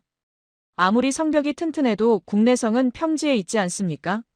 적들이 완전히 포위하고 보급로를 끊어버리면 성 안의 사람들은 굶어 죽을 수밖에 없었을 텐데요. 제 질문에 김 선생님은 의미심장한 미소를 지으며 북쪽 산을 가리켰습니다. 맞습니다. 그래서 고구려 사람들은 천재적인 전략을 썼지요. 평상시에는 이 평지성에서 살다가 전쟁이 터지면 왕과 백성이 모두 저 산 위에 있는 또 다른 성으로 들어갔습니다. 또 다른 성이요? 네. 바로 환도산성입니다. 평지성과 산성, 두 개의 성을 하나의 세트로 묶어 운용했던 고구려만의 독특한 이성체제, 듀얼 포트리스 시스템. 중국 놈들은 죽었다 깨어나도 이해 못하는 생존 전략이지요. 평화로울 땐 평지에서 번영을 누리고 위기가 닥치면 산으로 들어가 적을 말려 죽이는 그 유연함이 700년 제국을 지탱한 힘입니다. 김 선생님의 설명을 듣는 순간 머릿속에 전구가 켜지는 듯 했습니다. 그것은 단순한 방어술이 아니라 대륙의 끊임없는 위협 속에서 살아남기 위해 고안된 국가적 생존 알고리즘이었습니다. 우리는 다시 차에 올랐습니다. 이제 그 전시 수도이자 최후의 보루였던 환도산성을 향해 갈 차례였습니다. 하지만 차가 출발하기 전 저는 창밖으로 무너져 내린 국내성 성벽의 한 귀퉁이를 보았습니다. 중국 당국이 무너진 곳을 시멘트로 대충 떼어놓은 그 흉물스러운 자국. 틈새로 2000년 전 고구려 석공이 정성스럽게 다듬은 쐐기돌이 보였습니다. 그 돌은 마치 저에게 이렇게 말하는 듯 했습니다. 그들이 아무리 우리를 흙으로 덮고 시멘트로 발라도 우리는 여전히 여기에 있다. 우리는 무너지지 않는다. 김 선생님도 그 돌을 보았는지 나직이 혼잣말을 했습니다. 저 돌들이 버티고 있는 한 고구려는 중국 역사가 될 수 없습니다. 돌들이 기억하고 있으니까요. 제 할아버지가 목숨 걸고 지킨 저 지도처럼 말입니다. 차는 굉음을 내며 다시 산길을 향해 달리기 시작했습니다. 이제 우리는 왕이 머물렀던 진짜 요새, 그리고 그 산성 아래 잠들어 있는 동북아시아의 정복자들을 만나러 갑니다. 과연 환도산성에는 또 어떤 기막힌 전술과 지혜가 숨겨져 있을까요? 그리고 교과서에서만 보았던 광개토대 왕릉비는 실제로 어떤 위용을 뽐내고 있을까요? 심장이 다시 요동치기 시작했습니다. 국내성의 어금문이 보여준 충격적인 방어 과학을 뒤로하고 우리는 다시 차에 올라 가파른 산길을 향해 엑셀을 밟았습니다. 평지성인 국내성이 평화와 번영의 상징이었다면 지금 우리가 향하는 곳은 전쟁의 포화 속에서 고구려를 지켜낸 최후의 보루, 환도산성이었습니다. 산길을 오르는 내내 차창 밖으로 보이는 산세는 험준하기 그지없었습니다. 마치 거대한 용들이 따리를 틀고 앉아 침입자를 노려보는 듯한 형세. 덜컹거리는 차 안에서 가이드 김 선생님은 핸들을 꽉 쥐며 비장한 목소리로 말했습니다. 교수님, 고구려가 왜 그토록 강했는지 아십니까?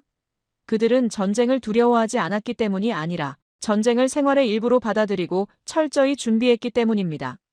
이 환도산성이 바로 그 증거입니다. 차는 산 중턱에 멈춰섰습니다. 산성 입구에 도착하자 가장 먼저 눈에 띄는 것은 적의 동태를 살피기 위해 높이 쌓아 올린 점장대, 코맨드 포트트였습니다. 저는 숨을 헐떡이며 돌계단을 따라 그 위에 올라섰습니다. 그리고 아래를 내려다본 순간 온몸에 소름 돋는 전율이 흘렀습니다. 멀리 국내성이 있는 집안 시내와 압록강 건너편까지 개미 새끼 한 마리의 움직임도 놓치지 않을 만큼 시야가 탁 트여 있었기 때문입니다. 이것은 단순한 막루가 아니었습니다.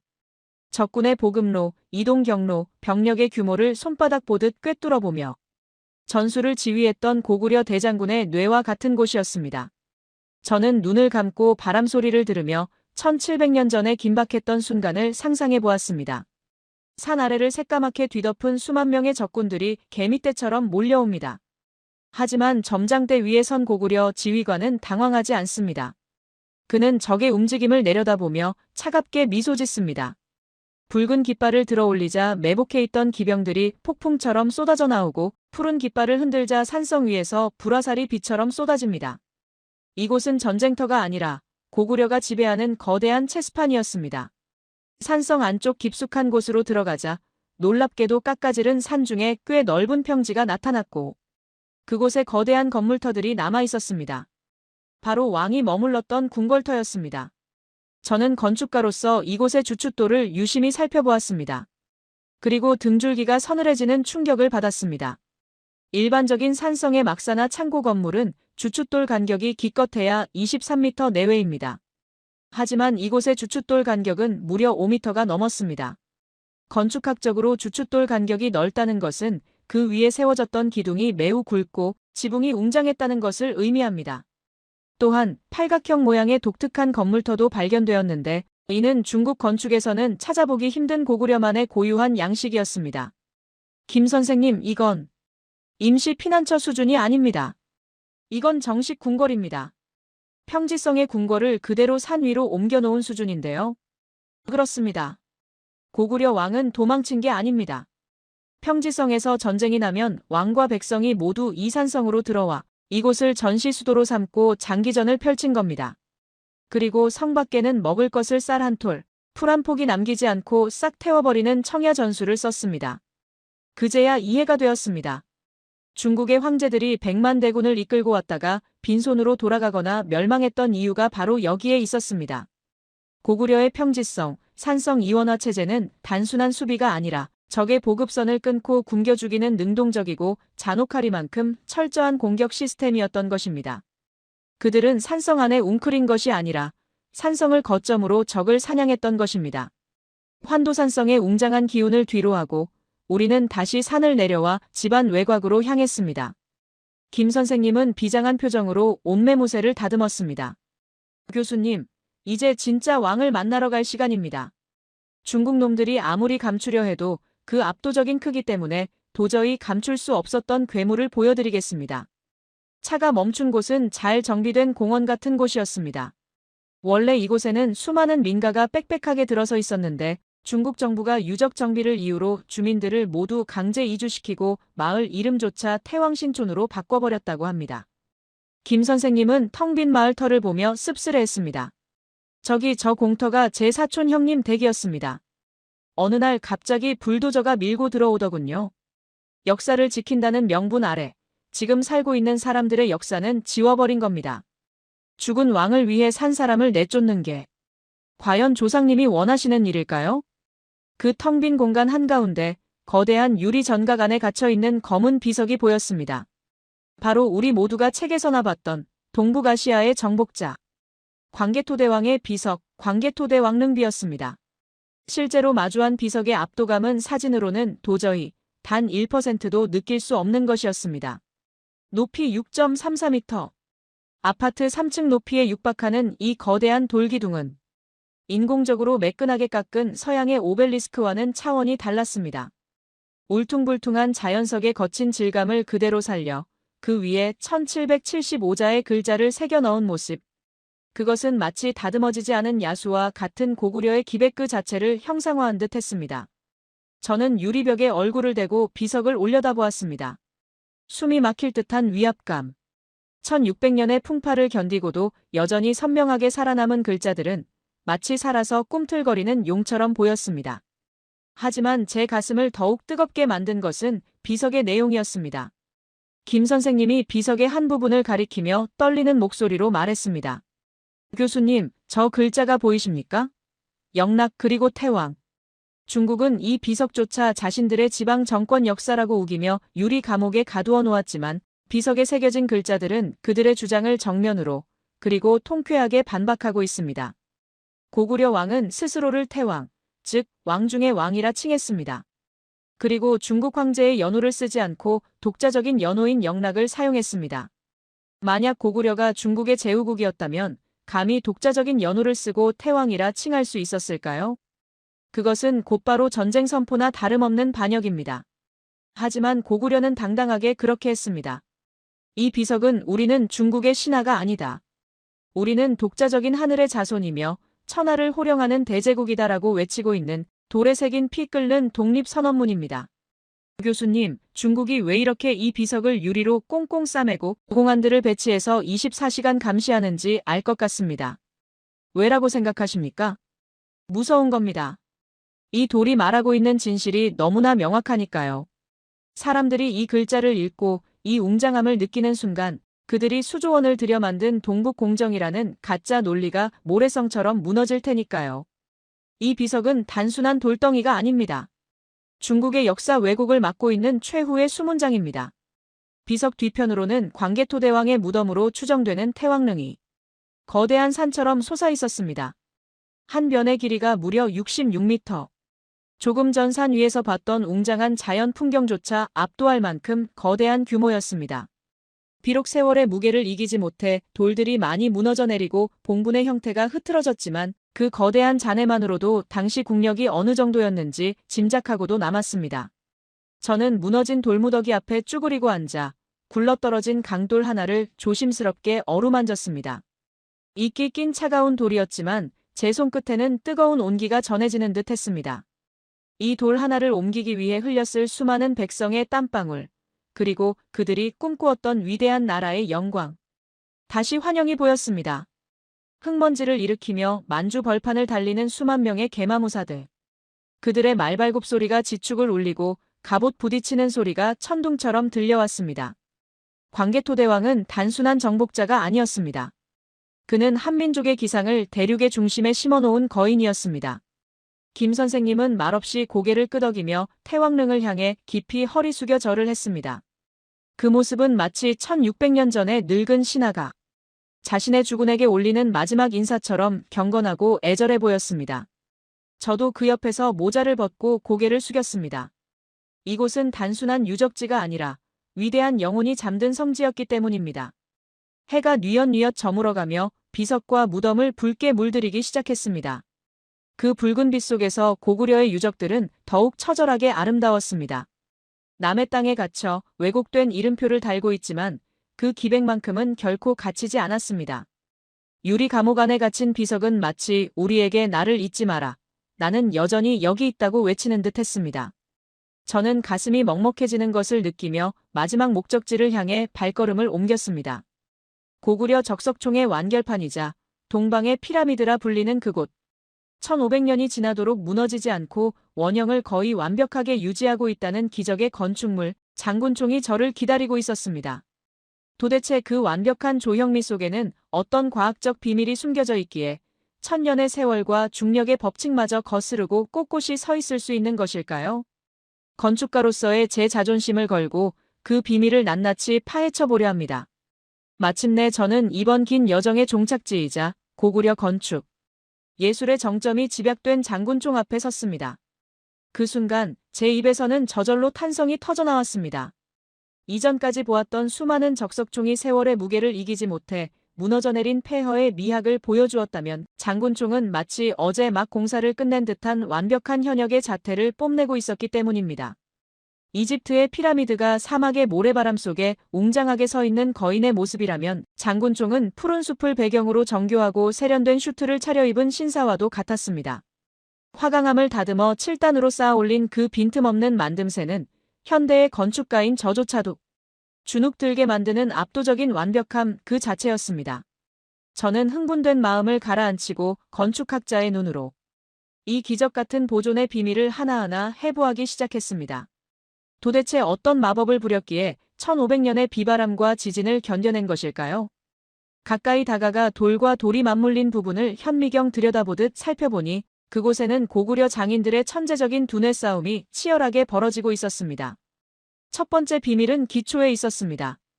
보통 거대한 석조물을 지을 때는 땅을 평평하게 다지고 그 위에 짓습니다. 하지만 장군총은 달랐습니다. 그들은 땅속 깊이 박혀있는 거대한 자연 안반을 제거하지 않고 그대로 살렸습니다. 그리고 그 울퉁불퉁한 안반의 모양에 맞춰 첫 번째 기단석을 깎아서 끼워 맞추는 그랭이 공법을 사용했습니다. 인공적으로 다진 흙은 세월이 지나면 침하하여 건물이 기울어지기 쉽지만 자연 안반은 지진이 나도 흔들리지 않습니다. 고구려인들은 자연을 정복하려 하지 않고 자연의 힘을 빌려 영원을 설계한 것입니다. 훗날 불국사의 석축에서도 보이는 이 기적의 공법이 이미 4세기에 완성되어 있었다는 사실에 저는 경악을 금치 못했습니다. 두 번째 비밀은 쐐기돌과 들여쌓기였습니다. 돌들을 자세히 보니 위층 돌이 아래층 돌보다 아주 미세하게 안쪽으로 들어가게 쌓여 있었습니다. 그리고 돌들이 바깥으로 밀려나가는 것을 막기 위해 위쪽 돌과 아래쪽 돌이 맞물리는 부분에 홈을 파서 마치 레고 블록처럼 끼워 맞추거나 쐐기돌을 박아 넣었습니다. 접착제 하나 없이 오직 중력과 마찰력 그리고 돌을 깎는 정교함만으로 천년을 버티는 구조물을 만들어낸 것입니다. 저는 돌의 표면을 손으로 쓸어내리며 가이드 김 선생님에게 말했습니다. 선생님, 이건 기술이 아닙니다. 이건 예술이고 철학입니다. 현대의 콘크리트 건물 수명이 기껏해야 100년인데 1500년을 버티는 이 돌들을 보니 제가 만든 건축물들이 부끄러워지네요. 그들은 1000년 뒤의 후손들이 이 무덤을 볼 것을 알고 지은 겁니다. 더욱 경이로운 것은 이 거대한 돌들을 운반한 과정입니다. 장군총에 사용된 돌들은 인근 채석장에서 가져온 것인데 그 거리가 무려 16km에서 20km에 달합니다. 정상부에 올려진 거대한 덮개돌 하나만 해도 무게가 50톤이 넘습니다. 덤프트럭도 크레인도 없던 그 시절, 이 괴물 같은 돌덩이들을 어떻게 20km나 옮겼을까요? 저는 잠시 눈을 감고 1500년 전의 겨울을 상상해 보았습니다. 강물이 꽁꽁 어는 혹한의 만주 벌판. 수천 명의 고구려 백성들이 거대한 돌을 통나무 썰매에 싣고 얼어붙은 압록강 위를 미끄러지듯 이동합니다. 살을 내는 추위 속에서 하얀 입김을 내뿜으며 영차! 영차! 구령에 맞춰 발을 맞추는 그들의 거친 숨소리가 들리는 듯 했습니다. 그들은 노예처럼 강제로 끌려온 것이 아니었을 겁니다. 천하를 호령하는 자신의 왕을 위해 우리 제국의 자존심을 영원히 세우겠다는 뜨거운 자부심으로 그 돌을 끌었을 것입니다. 그 땀방울 하나하나가 모여 이 거대한 금자탑을 완성한 것입니다. 장군총의 주인으로 추정되는 장수왕. 그는 98세까지 장수하며 고구려의 최전성기를 이끌었던 군주입니다. 아버지 광개토대왕의 업적을 이어받아 영토를 넓히고 평양으로 수도를 옮겨 대륙과 해양을 동시에 경영하려 했던 비전가였습니다. 장군총 뒤편에 서서 그가 바라보았을 남쪽 하늘을 응시했습니다. 비록 몸은 이곳 집안에 묻혔지만 그의 영혼은 아마도 더 넓은 세상, 더 위대한 미래를 꿈꾸며 후손들을 지켜보고 있을 것만 같았습니다. 무덤 내 모서리를 지키고 있는 거대한 호석들이 보였습니다. 원래는 12개였을 이 돌들이 이제는 몇 개 남지 않아 마치 이 빠진 호랑이처럼 보였지만 남아있는 돌들은 여전히 근위병처럼 늠름하게 서서 이곳은 함부로 침범할 수 없는 성역이다라고 경고하는 듯 했습니다. 그 호석들조차도 중국의 엉터리 복원과 관리, 소홀로 인해 잡초 속에 방치된 모습을 보니 가슴이 미어지는 듯 했습니다. 해가 뉘엿뉘엿 저물어가며 장군총을 붉은 황금빛으로 물들이기 시작했습니다. 관광객들이 모두 빠져나가고 주위가 고요해지자 김 선생님이 주위를 두리번거리더니 가방 깊숙한 곳에서 무언가를 꺼냈습니다. 작은 플라스틱 소주병과 꼬깃꼬깃한 종이컵 2개였습니다. 교수님, 한 잔 받으시지요. 김 선생님의 손이 미세하게 떨리고 있었습니다. 우리는 장군총 귀퉁이, 공안에 눈이 닿지 않는 사각지대 덤불 속에 쭈그리고 앉았습니다. 김 선생님은 술을 따르며 울먹이는 목소리로 말했습니다. 제 평생 소원이 뭔지 아십니까? 통일이 되어서 내 자식들 데리고 내 손주 녀석들 데리고 떳떳하게 여기 다시 오는 겁니다. 중국 공안 눈치 안 보고 도둑처럼 숨어서 오는 게 아니라 정문으로 당당하게 들어와서 할아버지, 우리 위대하신 조상님 묘소에 왔습니다 하고 큰절 한번 올리는 거. 그게 제 소원입니다. 죽기 전에 그날이 올까요? 김 선생님은 소주 한 잔을 장군총 돌틈에 조심스럽게 부었습니다. 그리고는 바닥에 이마를 대고 흐느끼며 참았던 눈물을 터뜨렸습니다. 죄송합니다. 정말 죄송합니다. 우리가 못나서 남의 땅에 이렇게 외롭게 두어서 정말 면목이 없습니다. 그의 통곡 소리가 저녁놀이 지는 장군총에 처연하게 메아리 쳤습니다. 저도 모르게 눈시울이 붉어졌습니다. 저는 제 잔에 담긴 술을 마시는 대신 김 선생님을 따라 돌 위에 부었습니다. 비록 제가 한국인은 아니지만 인류의 위대한 유산을 남겨준 고대 건축가들에게 그리고 이 땅을 지켜온 불굴의 영혼들에게 바치는 저만의 존경의 표시였습니다. 돌틈으로 스며든 술이 마치 1500년 동안 목말라 했던 고구려의 영혼을 적셔주는 것 같았습니다. 호텔로 돌아오는 길, 그리고 집안을 떠나는 비행기 안에서 저는 창밖의 까만 밤하늘을 보며 생각했습니다. 오늘날의 대한민국이 반도체로, 자동차로, 그리고 문화로 전 세계를 호령하는 그 힘은 결코 우연히 생긴 것이 아닙니다. 2000년 전 척박한 환경 속에서도 돌을 다듬어 산을 만들고 100만 대군에 맞서 물러서지 않았으며 추운 겨울에도 온돌을 놓아 백성을 따뜻하게 했던 그 뜨거운 DNA. 그 독한 생존 본능과 창의성이 면면이 이어져 내려와 오늘날의 한국을 만든 것입니다. 여러분, 저 멀리 중국 땅에 갇혀있는 우리의 역사를 잊지 말아 주십시오. 중국은 지금 유적지 입구마다 중화문명이라는 간판을 내걸고 박물관의 설명문에는 고구려가 중국에 조공을 바치던 지방 정권이라는 거짓말을 채워넣고 있습니다. 하지만 저는 확신합니다. 그 어떤 글자로 역사를 덮으려 해도 이 땅에 우뚝 솟은 저 돌들의 침묵하는 증언까지 덮을 수는 없다는 것을 말입니다. 중국 내륙 어디에도 없는 적석총, 중국의 성곽과는 차원이 다른 옹성과 치, 그리고 독자적인 연호를 사용했던 태왕의 비석.